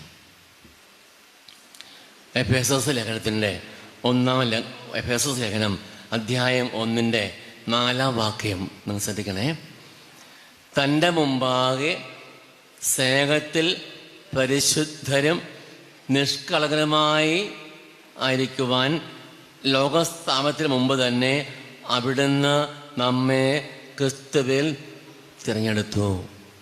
തൻ്റെ മുമ്പാകെ പരിശുദ്ധരും നിഷ്കളങ്കരുമായിരിക്കുവാൻ വേണ്ടിയാണ് എൻ്റെ ദൈവം എന്നെ വിളിച്ചിരിക്കുന്നത്.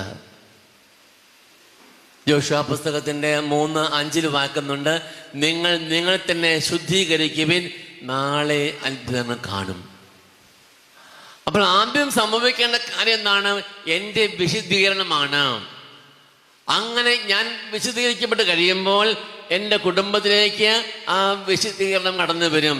എൻ്റെ വ്യക്തിബന്ധങ്ങളിലേക്ക്, ആയിരിക്കുന്ന ഇടങ്ങളിലേക്ക്, ലോകം മുഴുവനിലേക്കും ആ വിശുദ്ധിയുടെ സ്നേഹത്തിൻ്റെ അനുഭവം ഉണ്ടാവും. ഇതാണ് നമ്മെ സംബന്ധിക്കുന്ന ദൈവികമായ പദ്ധതി. ആ പദ്ധതിക്ക് വിരുദ്ധമായി വെക്കുന്നതാണ് പാപത്തിൻ്റെ അവസ്ഥ എന്ന് നമ്മൾ പറഞ്ഞു വെച്ചു. അനുചിതമായ പ്രവൃത്തിയാണ് പാപം എന്ന് പറഞ്ഞു വെച്ചു. ഉൽപ്പത്തി പുസ്തകത്തിൻ്റെ 4-ാം അധ്യായത്തിൻ്റെ 7-ാം വാക്യത്തിലേക്ക് പോവുക നമ്മൾ. അവിടെ കായേൻ്റെയും ആബേലിൻ്റെയും കഥയുണ്ട്. എന്താണ് കഥ? കായേൻ ആബേലിനെ വധിച്ചു. എന്തുകൊണ്ടാണ് ഈ കായേൻ ആബേലിനെ വധിച്ചത്? ദൈവത്തിൻ്റെ സ്വീകാര്യമായിട്ടുള്ള അവസ്ഥയിൽ നിന്ന് കായേൻ വരുതി മാറി. എന്തു പാപമാണ് കായേൻ ചെയ്തത്? എന്താണ് കാരണം? അതിന് പിന്നിലെ കാര്യം എന്താണ്? അവൻ്റെ സമർപ്പണം മോശമായിരുന്നുകൊണ്ടാണോ? വ്യക്തമായിട്ട് വിശുദ്ധ ഗ്രന്ഥത്തിൽ അതിന് കാരണം എഴുതിയിട്ടില്ല. ഒരു വാക്ക് എഴുതിയിട്ടുണ്ട് അവിടെ. എന്നറിയാമോ? ഉചിതമായത് പ്രവർത്തിച്ചില്ല.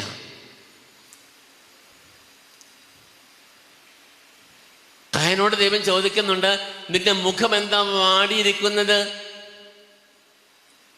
നീ ഉചിതമായത് പ്രവർത്തിച്ചിരുന്നെങ്കിൽ നിന്റെ സമർപ്പണവും സ്വീകാര്യമായിരുന്നില്ലേ? അപ്പൊ കയന്റെ സമർപ്പണം സ്വീകരിച്ചില്ല എന്ന് വ്യക്തമാണ്. അത് മോശമായ പഴ സമർപ്പിച്ചുകൊണ്ടാണോ, ദൈവത്തെ ഹിതമല്ലാതെ ദൈവത്തിന് ഇഷ്ടമനുസരിച്ചില്ല ചെയ്തുകൊണ്ടാണോ നമുക്കറിയില്ല. ഏതായാലും കാര്യം അറിയാം, ഉചിതമായത് ചെയ്തില്ല. അപ്പോൾ ഉചിതമായ പ്രവൃത്തിയാണ് ദൈവം ആഗ്രഹിക്കുന്നത്. പാപത്തിൻ്റെ മേഖല എന്നത് അനുചിതമായ പ്രവൃത്തിയാണ്. നമ്മൾ ഓരോരുത്തരും അരിക്കേണ്ട എടുത്ത് അരിക്കേണ്ട പോലെ ആകണം എന്നൊക്കെ അച്ഛനും നിങ്ങളോട് പങ്കുവയ്ക്കുകയുണ്ടായി. ഇനി ഈ പാപത്തിൻ്റെ അബദ്ധത്തിൽ നിന്ന് പരിപൂർണമായ വിടുതൽ സാധ്യമാകുമോ? പാപം ചെയ്യാതെ ജീവിക്കാൻ പറ്റുമോ? മനുഷ്യനല്ലേ, പാപമൊക്കെ ചെയ്തു പോകും, ഇച്ചിരി കള്ളത്തരം ജീവിക്കാൻ പറ്റുമോ അച്ഛാ എന്നൊക്കെ ചോദിക്കുന്നവരുണ്ട്. പ്രഭാഷകന്റെ പുസ്തകം അധ്യായം 15 വായിക്കുന്നുണ്ട്, മനസ്സ് വെച്ചാൽ സാധ്യമാവും. നന്മയും തിന്മയും തിരിച്ചറിഞ്ഞത് പ്രവർത്തിക്കാനുള്ള സ്വാതന്ത്ര്യം നൽകിയിട്ടുണ്ട്, പരിപൂർണ സ്വാതന്ത്ര്യം. അത് ചെയ്യണമോ വേണ്ട എന്ന് നിനക്ക് തീരുമാനിക്കാം. നന്മയും തിന്മയും നിനക്ക് ഉള്ള കയ്യിലുണ്ട്, ഏത് വേണമെന്ന് നിനക്ക് തീരുമാനിക്കാം. 1 യോഹന്നാൻ 5-ാം അധ്യായം 4-ാം വാക്യത്തിൽ പറയുന്നുണ്ട്, ദൈവകൽപ്പന ഭാരമുള്ളവയല്ല. പ്രമാണങ്ങൾ ലംഘനമാണ് പാപമെങ്കിൽ ആ പ്രമാണങ്ങൾ അനുസരിച്ച് ജീവിക്കുക അത് ഭാരമുള്ള കാര്യമല്ല. പ്രിയമുള്ളവരെ, നമുക്ക് അസാധ്യമായ ഒരു കാര്യവും ദൈവം നമ്മോട് അരുളി ചെയ്തിട്ടില്ല. എനിക്ക് സാധ്യമാണ്, പിന്നെയോ എൻ്റെ പ്രവൃത്തി കൊണ്ട് ചില കാര്യങ്ങൾ അസാധ്യമാണെന്ന് മുൻകൂട്ടി ഞങ്ങൾ ചിന്തിക്കുക. സാധ്യമായ കാര്യങ്ങളാണ് ഒന്നൊന്നായിട്ട് ദൈവം നമ്മോട് അരുളി ചെയ്തിട്ടുള്ളത്. ഈ അവസ്ഥ കൊണ്ട്, പാപത്തിൻ്റെ അവസ്ഥ കൊണ്ട് പല കാര്യങ്ങളും പല നന്മകളും ചെയ്യാൻ എനിക്ക് പറ്റുന്നില്ല. ദൈവസ്നേഹം അനുഭവിക്കാൻ കഴിയുന്നില്ല.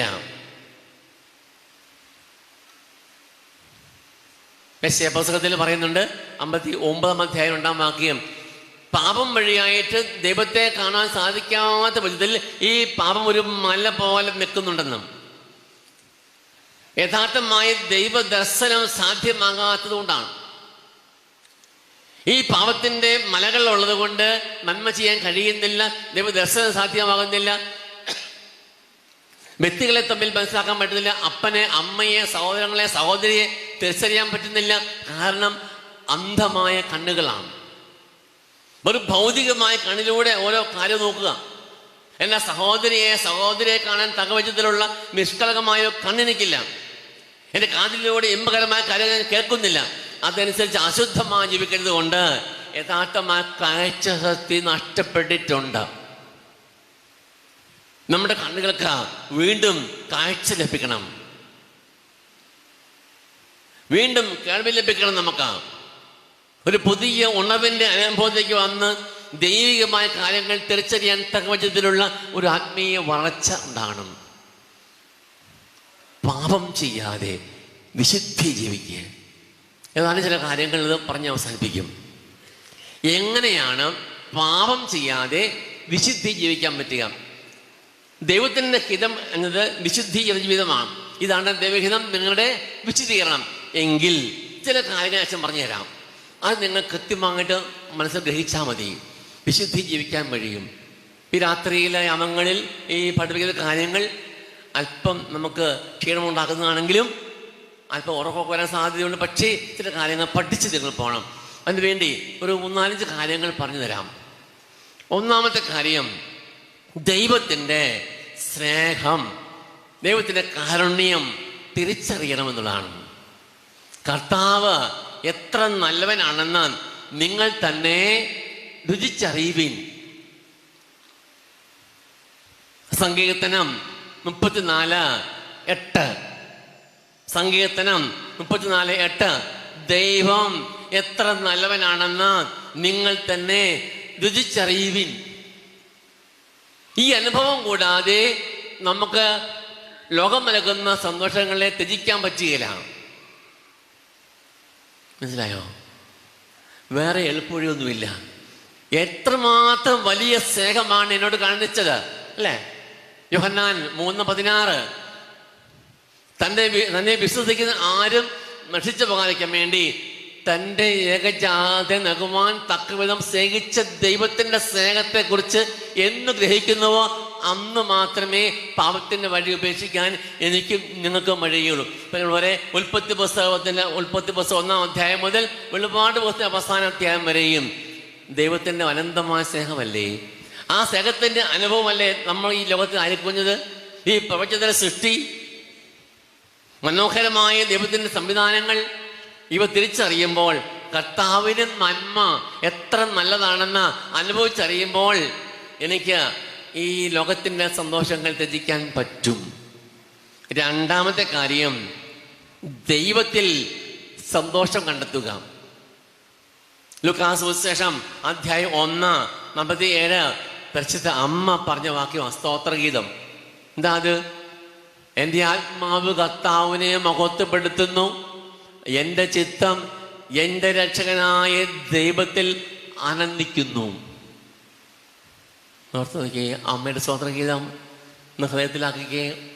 46-47 വാക്യങ്ങൾ ലൂക്കാസ് സുവിശേഷം 1-ാം അധ്യായം. എൻ്റെ ഹൃദയം കർത്താവിനെ, എൻ്റെ ചിത്തം കർത്താവിനെ മഹത്വപ്പെടും, എൻ്റെ ആത്മാവ് കർത്താവിനെ മഹത്വപ്പെടുത്തുന്നു, എൻ്റെ ചിത്തം എൻ്റെ രക്ഷകനായി ദൈവത്തിൽ ആനന്ദിക്കുന്നു. പ്രിയമുള്ളവരെ, ദൈവത്തിൽ സന്തോഷിക്കുക, ദൈവത്തിൽ ആനന്ദിക്കുക. ഈ അവസ്ഥയിലാണ് പാപത്തെ ത്യജിക്കാൻ കഴിയുന്നത്. അല്ലെങ്കിൽ ഈ ലോകത്തിലേക്ക് നമ്മൾ തിരിയും. സന്തോഷം, സുഖം, ആനന്ദം ഇവയൊക്കെ മനുഷ്യന്റെ സ്വാഭാവികമായ പ്രവണതയാണ്, അത് അവകാശവുമാണ് അല്ലേ? സുഖിക്കണ്ട, സന്തോഷിക്കണ്ട, ആനന്ദിക്കണ്ട എന്ന് ദൈവം പറഞ്ഞിട്ടില്ല. പക്ഷേ ഈ ആനന്ദം എന്നത് യഥാർത്ഥത്തിലുള്ള ആനന്ദം ദൈവത്തിലാണെന്ന് തിരിച്ചറിഞ്ഞ പരിശുദ്ധ അമ്മയെ പോലെ ദൈവത്തിൽ സന്തോഷിക്കാൻ പറ്റുക. എത്ര പള്ളി പോയാലും എത്ര പ്രാർത്ഥിച്ചാലും മതിയാവാത്തൊരവസ്ഥ, എത്ര വചനം വായിച്ചാലും മതിയാവാത്ത അവസ്ഥ, വീണ്ടും വീണ്ടും പ്രാർത്ഥിക്കാൻ, വീണ്ടും വീണ്ടും വചനം വായിക്കാൻ, ദൈവസ്നേഹത്തെ പ്രതി ഇടപെടാൻ, സംസാരിക്കാൻ ഒക്കെ ഉള്ള ഒരു വല്ലാത്തൊരു ആഗ്രഹം. ഞാൻ ഇന്ന് രാവിലെ എനിക്കൊരു ഫോൺ വന്നു. എൻ്റെ ഒരു മുൻപ് ഇരുന്ന ഇടവകയിലാണ്. ആ ഒരു സ്ത്രീ ഇപ്രകാരം പറഞ്ഞു, വെച്ചാൽ ഞാനെന്നാ തലശ്ശേരി അതേപോലെ ഈ ചാണോക്കുണ്ട് എന്നൊരു സ്ഥലമുണ്ട്, ഈ അവിടെ കരുണാപുരം ഇടവക, അവിടെ ഞാൻ പോകുന്നുണ്ട്. അവിടെ പോകുമ്പോൾ അവിടെ 100ഓളം ഉത്തര സ്ത്രീകളും പുരുഷന്മാരൊക്കെ ഉണ്ട്. അവിടെ പോയി അവരെ ശുശ്രൂഷിക്കാൻ പോവുക. ആരും ഒന്നും പറയാതെ സ്വയം തോന്നി അങ്ങ് പോവുകയാണ്. ഈ സമയത്ത് എന്തെല്ലാം പണികൾ ചെയ്യാൻ പറ്റും വീട്ടിലായിരുന്നുകൊണ്ട് ആ സ്ത്രീ തനിച്ച് പോകുമ്പോൾ കൂടെ ഒരാളെങ്ങൾ കൂടി അങ്ങനെ പോവുകയാണ്. നമ്മുടെ ഉള്ളിലൊരു പ്രചോദനം, മറ്റ് തിന്മയ്ക്ക് പോകാമായിരുന്ന സാഹചര്യങ്ങൾ ഇട്ടിട്ട് ദൈവത്തിലേക്ക് തിരിയുമ്പോൾ ഉണ്ടാകുന്ന മനസ്സിൻ്റെ വല്ലാത്തൊരു സന്തോഷം ഉണ്ടാകും. ആണ് പാപകരമായ അവസ്ഥയിൽ നിന്ന് വിടുതൽ പ്രാപിക്കാൻ വേണ്ടിയുള്ള മറ്റൊരു കാര്യം, ദൈവത്തിൽ സന്തോഷിക്കുക. വീണ്ടും റോമാലേഖനം അധ്യായം 12 വാക്യം 2, മനസ്സിന്റെ നവീകരണം വഴി രൂപാന്തരപ്പെടണം. മനസ്സിന്റെ നവീകരണം വഴി രൂപാന്തരപ്പെടണം. അങ്ങനെ നമുക്ക് യഥാർത്ഥത്തിൽ ചെയ്യേണ്ട കാര്യങ്ങൾ, നന്മ ചിന്തകൾ, നന്മ തിന്മകൾ തിരിച്ചറിയാൻ കഴിയും. മനസ്സിന്റെ നവീകരണം വേണം നമുക്ക്. പറഞ്ഞ് ഹല്ലേലൂയ, ഹല്ലേലൂയ. 2 കരം ഉയർത്തി പ്രാർത്ഥിച്ചേ. ഹല്ലേലൂയ, യേശുവേ ആരാധന. ദൈവമേ നന്ദി പറയുന്നു, സ്തുതിക്കുന്നു കർത്താവേ. അങ്ങനെ സന്തോഷിക്കാൻ പഠിപ്പിക്കണമേ കർത്താവേ. വചനം നിറക്കണമേ പ്രാർത്ഥിക്കുന്നു.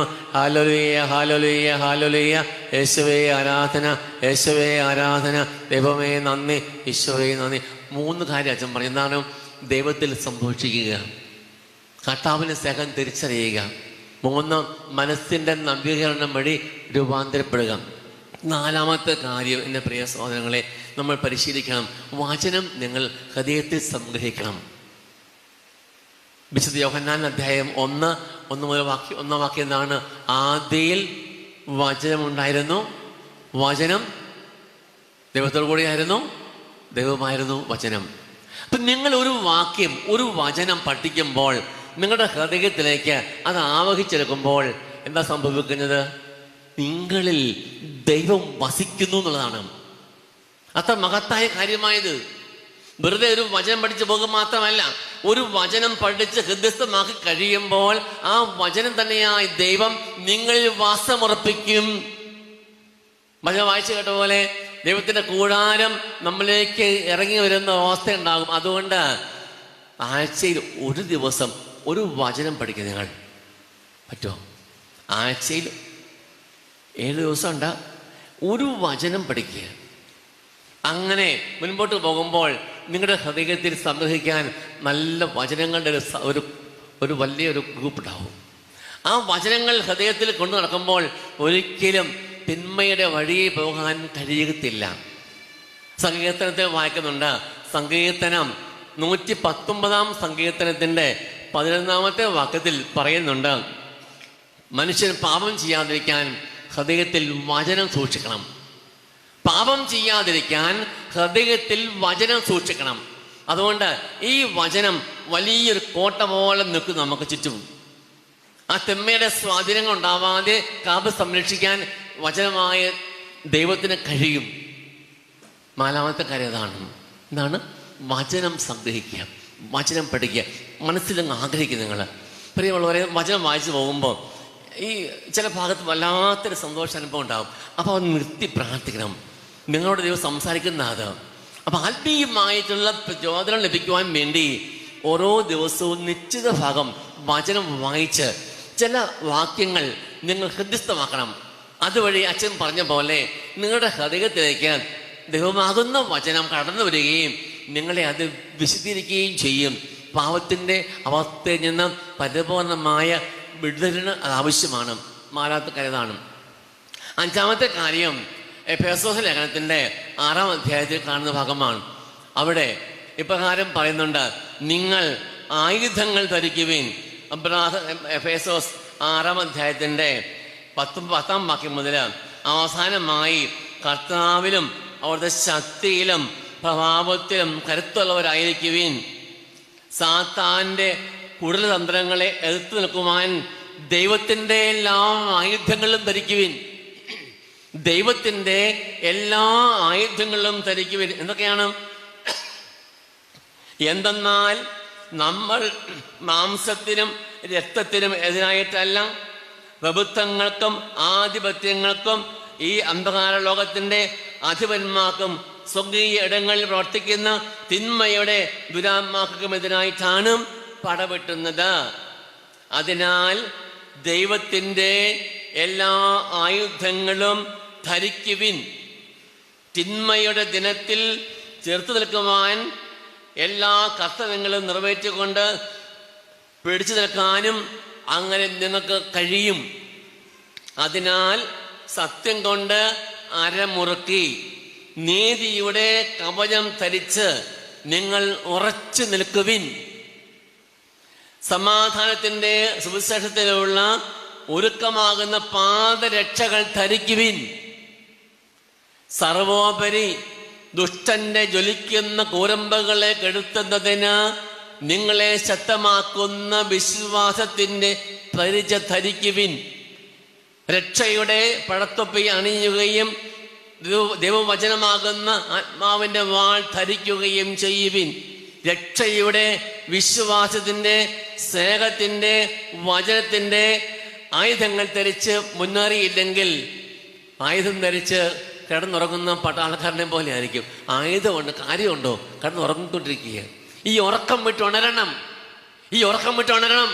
ഉണർന്നിട്ട് ആയുധങ്ങൾ ധരിച്ച് രംഗത്ത് വരണം. അരപ്പട്ട ധരിച്ച് ശക്തിയാർജിച്ച് അങ്ങനെ പോകുമ്പോൾ നിങ്ങൾ ശക്തനായിട്ടുള്ള ദൈവത്തിന്റെ കരങ്ങളിലെ ആയുധമായി തീരും, സ്നേഹത്തിന്റെ ആയുധം. അതുകൊണ്ട് ആയുധങ്ങൾ ധരിച്ച് നിങ്ങൾ ഒരുങ്ങിയിരിക്കണം. അതിലൊന്നായി നോമ്പും ഉപവാസവും ഒക്കെ. പ്രിയ സഹോദരങ്ങളെ, ഈ നോമ്പിന്റെയും ഉപവാസത്തിന്റെയും ഒക്കെ പ്രാധാന്യം ഒട്ടും പോയിട്ടില്ല.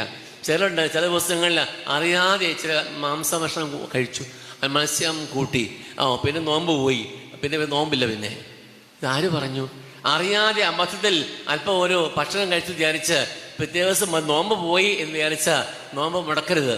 ഈ നോമ്പ് അവസാനം വരെ നമ്മൾ പിടിച്ചു നോക്കണം. അതിലൂടെ അത് ഞാൻ സൂചിപ്പിച്ച പോലെ, ദൈവമേ നീ എനിക്ക് മതിയായവനാണെന്ന് ധരിപ്പിക്കുക.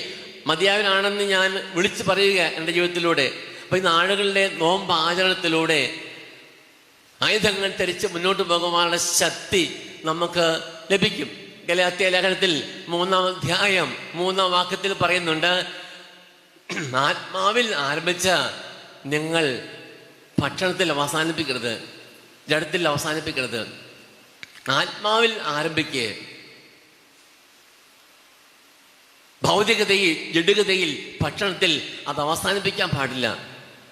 അതുകൊണ്ട് പ്രിയമുള്ളവരെ, നമുക്ക് നമ്മുടെ ഈ ജീവിതം ദൈവത്തെ മഹത്വപ്പെടുത്തി ദൈവത്തിൻ്റെ ഹിതപ്രകാരം ജീവിക്കണം. നമ്മൾ ദൈവികമായിട്ടുള്ള പദ്ധതികൾ തിരിച്ചറിഞ്ഞ് പോകണം. നമ്മൾ ഓരോ ദിവസവും രാവിലെ എഴുന്നേറ്റ് ഇത്തിരി സമയം പ്രാർത്ഥിക്കുക. ഞാൻ ഒരു കാര്യം പറഞ്ഞു തരാം. എന്നറിയാമോ, ഏറ്റവും ആദ്യം എഴുന്നേറ്റാൽ പിന്നെ ആദ്യത്തെ പ്രാർത്ഥന ഇപ്രകാരമായിരിക്കണം. ശരിക്കും കേട്ടോണം. എഴുന്നേറ്റ് കട്ടിലിരുന്ന് ആദ്യത്തെ പ്രാർത്ഥന ഇപ്രകാരം നിങ്ങൾ പ്രാർത്ഥിച്ചേ: കർത്താവേ, ഇന്നത്തെ എൻ്റെ എല്ലാ പ്രവൃത്തികളും, എൻ്റെ സംസാരവും, എൻ്റെ ചിന്തയും, എൻ്റെ പ്രവൃത്തികൾ, എൻ്റെ ശുശ്രൂഷകൾ, എൻ്റെ ചിന്തകൾ, എൻ്റെ സംസാരം, ഇവയൊക്കെയും ഇപ്പോൾ ലോകമെമ്പാടും അർപ്പിക്കപ്പെടുന്ന വിശുദ്ധ കുർബാനയോട് ചേർത്ത് പരിശുദ്ധ അമ്മയുടെ വിമല ഹൃദയം വഴി അങ്ങേക്ക് ഞാൻ സമർപ്പിക്കുന്നു. മനോഹരമായ ഒരു കൊച്ചു പ്രാർത്ഥനയാണ്. ഞാൻ എല്ലാ ദിവസവും പ്രാർത്ഥിക്കുന്ന ആദ്യത്തെ ഒരു വാചകം എൻ്റെ ഇതാണ്: ദൈവമേ, എൻ്റെ ചിന്തകൾ, എൻ്റെ ആഗ്രഹങ്ങൾ, എൻ്റെ സംസാരം, എൻ്റെ പ്രവൃത്തികൾ, ചെയ്യുന്ന ശുശ്രൂഷകൾ എല്ലാം ഇപ്പോൾ ലോകമെമ്പാടും അർപ്പിക്കുക. എല്ലായിടത്തും എപ്പോഴും അർപ്പിക്കുക വിശുദ്ധ കുർബാന. ഇപ്പോൾ ലോകമെമ്പാടും അർപ്പിക്കപ്പെടുന്ന വിശുദ്ധ കുർബാനയോട് ചേർത്ത് പരിശുദ്ധ അമ്മയുടെ വിമല ഹൃദയം വഴി നല്ല ദൈവമേ അങ്ങേക്ക് സമർപ്പിക്കുന്നുവെന്ന മനോഭാവത്തോടെ എഴുതി പ്രാർത്ഥിച്ചാൽ തീർച്ചയായിട്ടും നിങ്ങൾക്ക് ഒരു ദിവസത്തെ അനുഗ്രഹം ഉണ്ടാകും. നമുക്കൊരു കൃത്യമായ ശൈലി വേണം കേട്ടോ. എപ്പോഴും ഹൃദയത്തിൽ സംഗ്രഹിക്കാൻ ഒരു വാക്യം ഞാൻ പറഞ്ഞു തരാം. ഹൃദയത്തിൽ സംഗ്രഹിക്കാൻ വളരെ ഗൗരവമായൊരു വാക്യം അപ്പോസ്തലൻ പൗലോസ് എഴുതിയ ലേഖനത്തിൽ ഒരു വാക്യമാണ്. അപ്പോസ്തലൻ തെസ്സലോനിക്കയിലെ സഭയ്ക്ക് എഴുതിയ ലേഖനം 5-ാം അധ്യായം 16, 17, 18. അത് ക്രിസ്തീയ ശൈലി ഇതാണ്. എങ്ങനെയാണ് ജീവിക്കേണ്ടത്, എങ്ങനെയാണ് പ്രാർത്ഥിക്കേണ്ടത് എന്ന് പറഞ്ഞു തരുന്നൊരു വാക്യമാണിത്. ഇന്ന് ഈ ആരാധനയിൽ ഈ ഒരു വചനം നിങ്ങൾ പഠിച്ചിരിക്കണം. ആദ്യം അച്ഛൻ പറഞ്ഞ വാക്യം എന്ന് ഓർമ്മയുണ്ടല്ലോ. എന്താണ്? ഇതാണ് ദൈവഹിതം, നിങ്ങളുടെ വിശുദ്ധീകരണം എന്ന് പറഞ്ഞിട്ട് അച്ഛൻ പറഞ്ഞു, വിശുദ്ധ മത്തായിയുടെ സുവിശേഷം 5:48. ഇന്ന് ഈ ആരാധനയിൽ ഞാൻ ഹൃദയത്തിൽ സംഗ്രഹിച്ചു കൊണ്ടുപോകുന്ന വാക്യം അതാണ്. എന്താണ്? സ്വർഗ്ഗസ്ഥനായ പിതാവിനെ പോലെ നിങ്ങൾ പരിപൂർണരാകണം. അശുദ്ധിയുടെ, പാപത്തിൻ്റെ എല്ലാ മേഖലയിൽ നിന്ന് പരിപൂർണ വിടുതൽ പ്രാപിച്ച് ഹൃദയത്തിൽ സന്തോഷിക്കുന്ന ഒരവസ്ഥ. അച്ഛൻ ഇത്രയും നേരം പറഞ്ഞ കാര്യം അതൊക്കെയാണ്.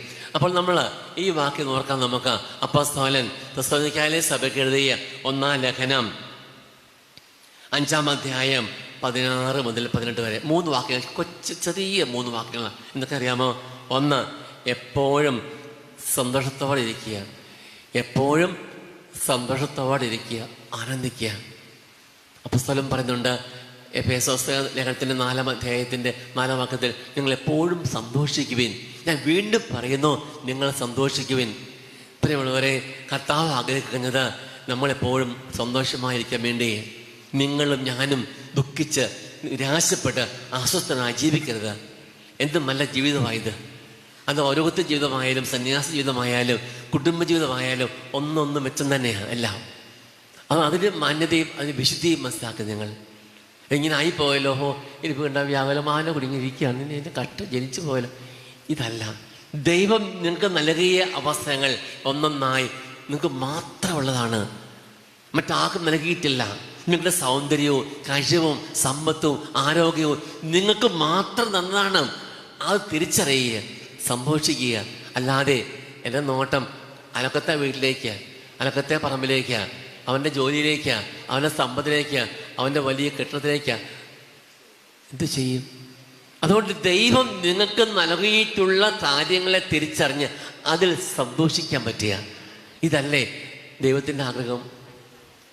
നിങ്ങൾ നൽകിയിരിക്കുന്നവയിൽ സന്തോഷം വേണ്ടേ നമുക്ക്? ഇത്രയൊക്കെ മതിയെന്നേ, വലിയ ഒത്തിരി സമ്പാദിക്കണ്ട. എൻ്റെ കർത്താവ് ഇത് ആഗ്രഹിക്കുന്നു. അത് അനുസരിച്ച് മനസ്സിലാക്കി ജീവിതത്തെ ഒന്ന് നയിക്കാൻ ശ്രമിച്ചേ. നിരാശപ്പെടാതെ, ഉത്കണ്ഠപ്പെടാതെ. ഉത്കണ്ഠ, നിരാശ ഇത് തിന്മ തന്നെയാണ്. മനസ്സിലായില്ലേ? അതുകൊണ്ട് ഈ തരത്തിലുള്ള അവസ്ഥ വിട്ടിട്ട് അപ്പോസ്തലൻ പറയാണ്, നിങ്ങൾ സന്തോഷിക്കുവിൻ, സന്തോഷിക്കുവിൻ. രണ്ടാമത്തെ കാര്യം പ്രകാരം പറയുന്നു, നിരന്തരം പ്രാർത്ഥിക്കുവിൻ, നിരന്തരം പ്രാർത്ഥിക്കുവിൻ. എന്താണ് നിരന്തരം പ്രാർത്ഥിക്കുക? എപ്പോഴും ഇങ്ങനെ ജപമാല ചൊല്ലിക്കൊണ്ടിരിക്കുക, നൊവേന ചൊല്ലുക മാത്രമാണോ? അല്ല, അതും പ്രാർത്ഥനയാണ്. കുർബാന അതും പ്രാർത്ഥനയാണ്. ഒക്കെ നല്ലതാണ്. നിരന്തരം പ്രാർത്ഥിക്കുക എന്ന് പറയുമ്പോൾ നമ്മുടെ മനസ്സ് കർത്താവിൻ്റെ പക്കലേക്ക് സമർപ്പിക്കുക, അവിടുത്തെ പരിപാലനം കാണുക, എല്ലായിടത്തും ആയിരിക്കുന്ന ദൈവത്തെക്കുറിച്ച് തിരിച്ചറിയുക, ബോധപൂർവ്വം മനസ്സിലാക്കുക, അത് വിശ്വസിക്കുക, അനുസ്മരിക്കുക. എല്ലായിടത്തും ആയിരിക്കുന്ന ദൈവം, ആ ദൈവത്തെ മഹത്വപ്പെടുത്തിക്കൊണ്ട് ചെയ്യുക ഓരോ കാര്യങ്ങളും. മനസ്സിലായില്ലേ? അപ്പൊ സന്നിധിയിൽ ആയിരുന്നുകൊണ്ട് എല്ലായിടത്തും ആയിരിക്കുന്ന, നിരന്തരം പരിപാലിക്കുന്ന ആ ദൈവത്തെ തിരിച്ചറിയുക, എല്ലാം ദൈവത്തിൻ്റെ മഹത്വത്തിനായിട്ട് ചെയ്യുക. ഒരു കാര്യം ഞാൻ പറഞ്ഞു തരാം. ഓരോ ദിവസവും നിങ്ങൾ ഓരോ കാര്യം ചെയ്യുമ്പോൾ ഇപ്രകാരം ചെയ്യാൻ പറ്റുമോ? എളുപ്പമുള്ള കാര്യമാണ്. ഒന്ന്, ദൈവമേ ഈ പ്രവൃത്തി നിന്റെ മഹത്വത്തിനും, രണ്ട്, എൻ്റെ വിശുദ്ധീകരണത്തിന് വേണ്ടി. മനോഹരമായ പ്രാർത്ഥനയാണ്, ചെറിയൊരു പ്രാർത്ഥന. അപ്പം ഞാൻ പറഞ്ഞു, ആദ്യം പ്രഭാതത്തിൽ എഴുന്നേൽക്കുമ്പോഴേ പ്രാർത്ഥിക്കണം ഞാൻ പറഞ്ഞില്ലേ? എന്താണത്?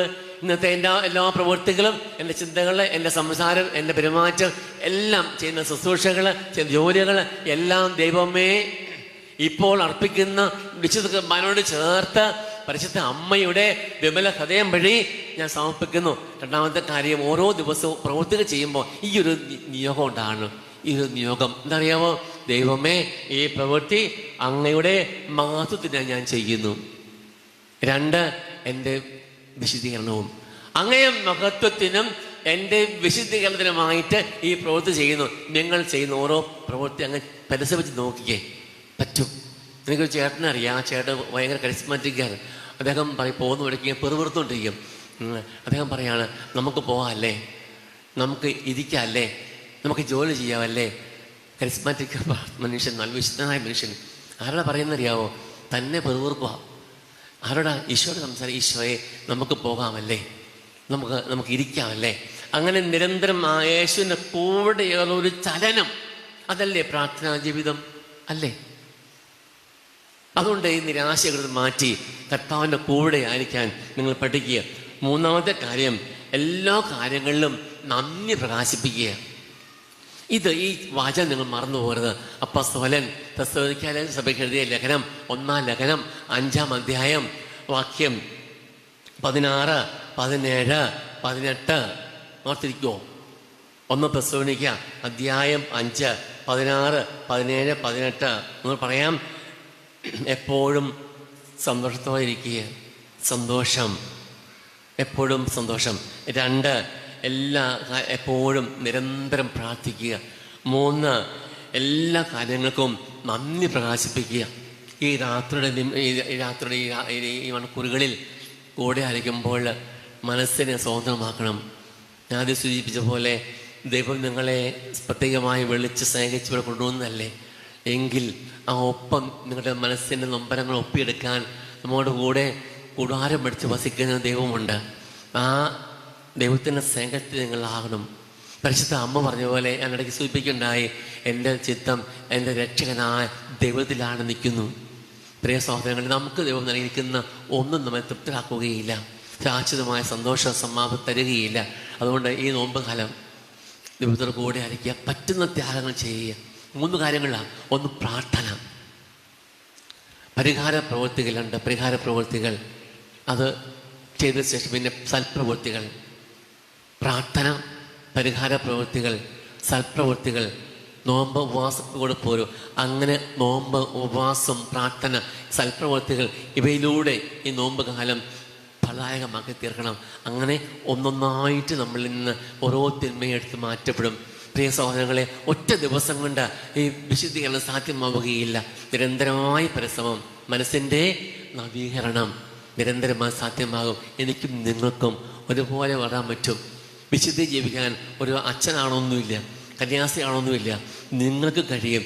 നിങ്ങളെയും എന്നെയും വിളിച്ച ദൈവം വിശുദ്ധിയിലേക്കാണ്.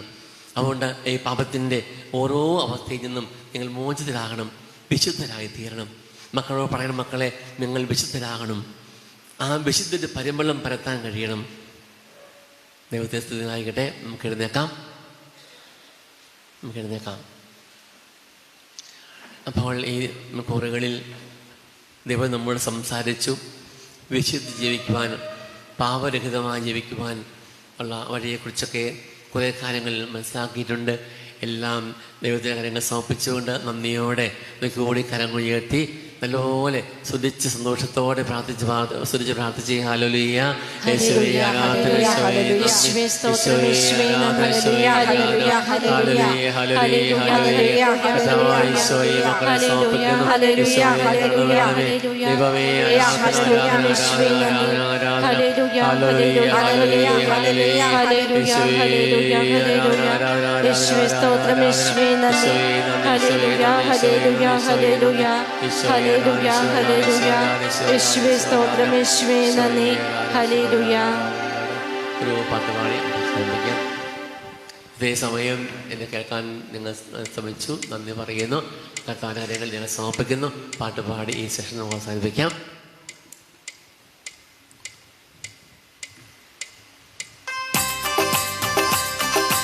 പാടാം നമുക്ക്.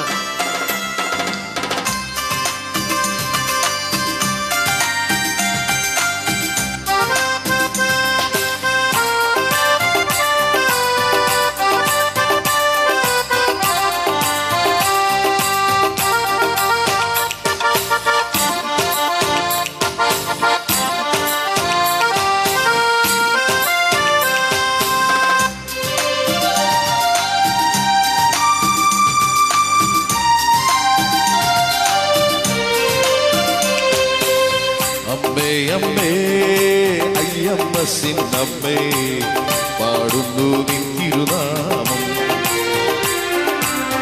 അമ്മേ അയ്യമ്മസിന്നമ്മേ പാടുന്നു നിൻ തിരുനാമം.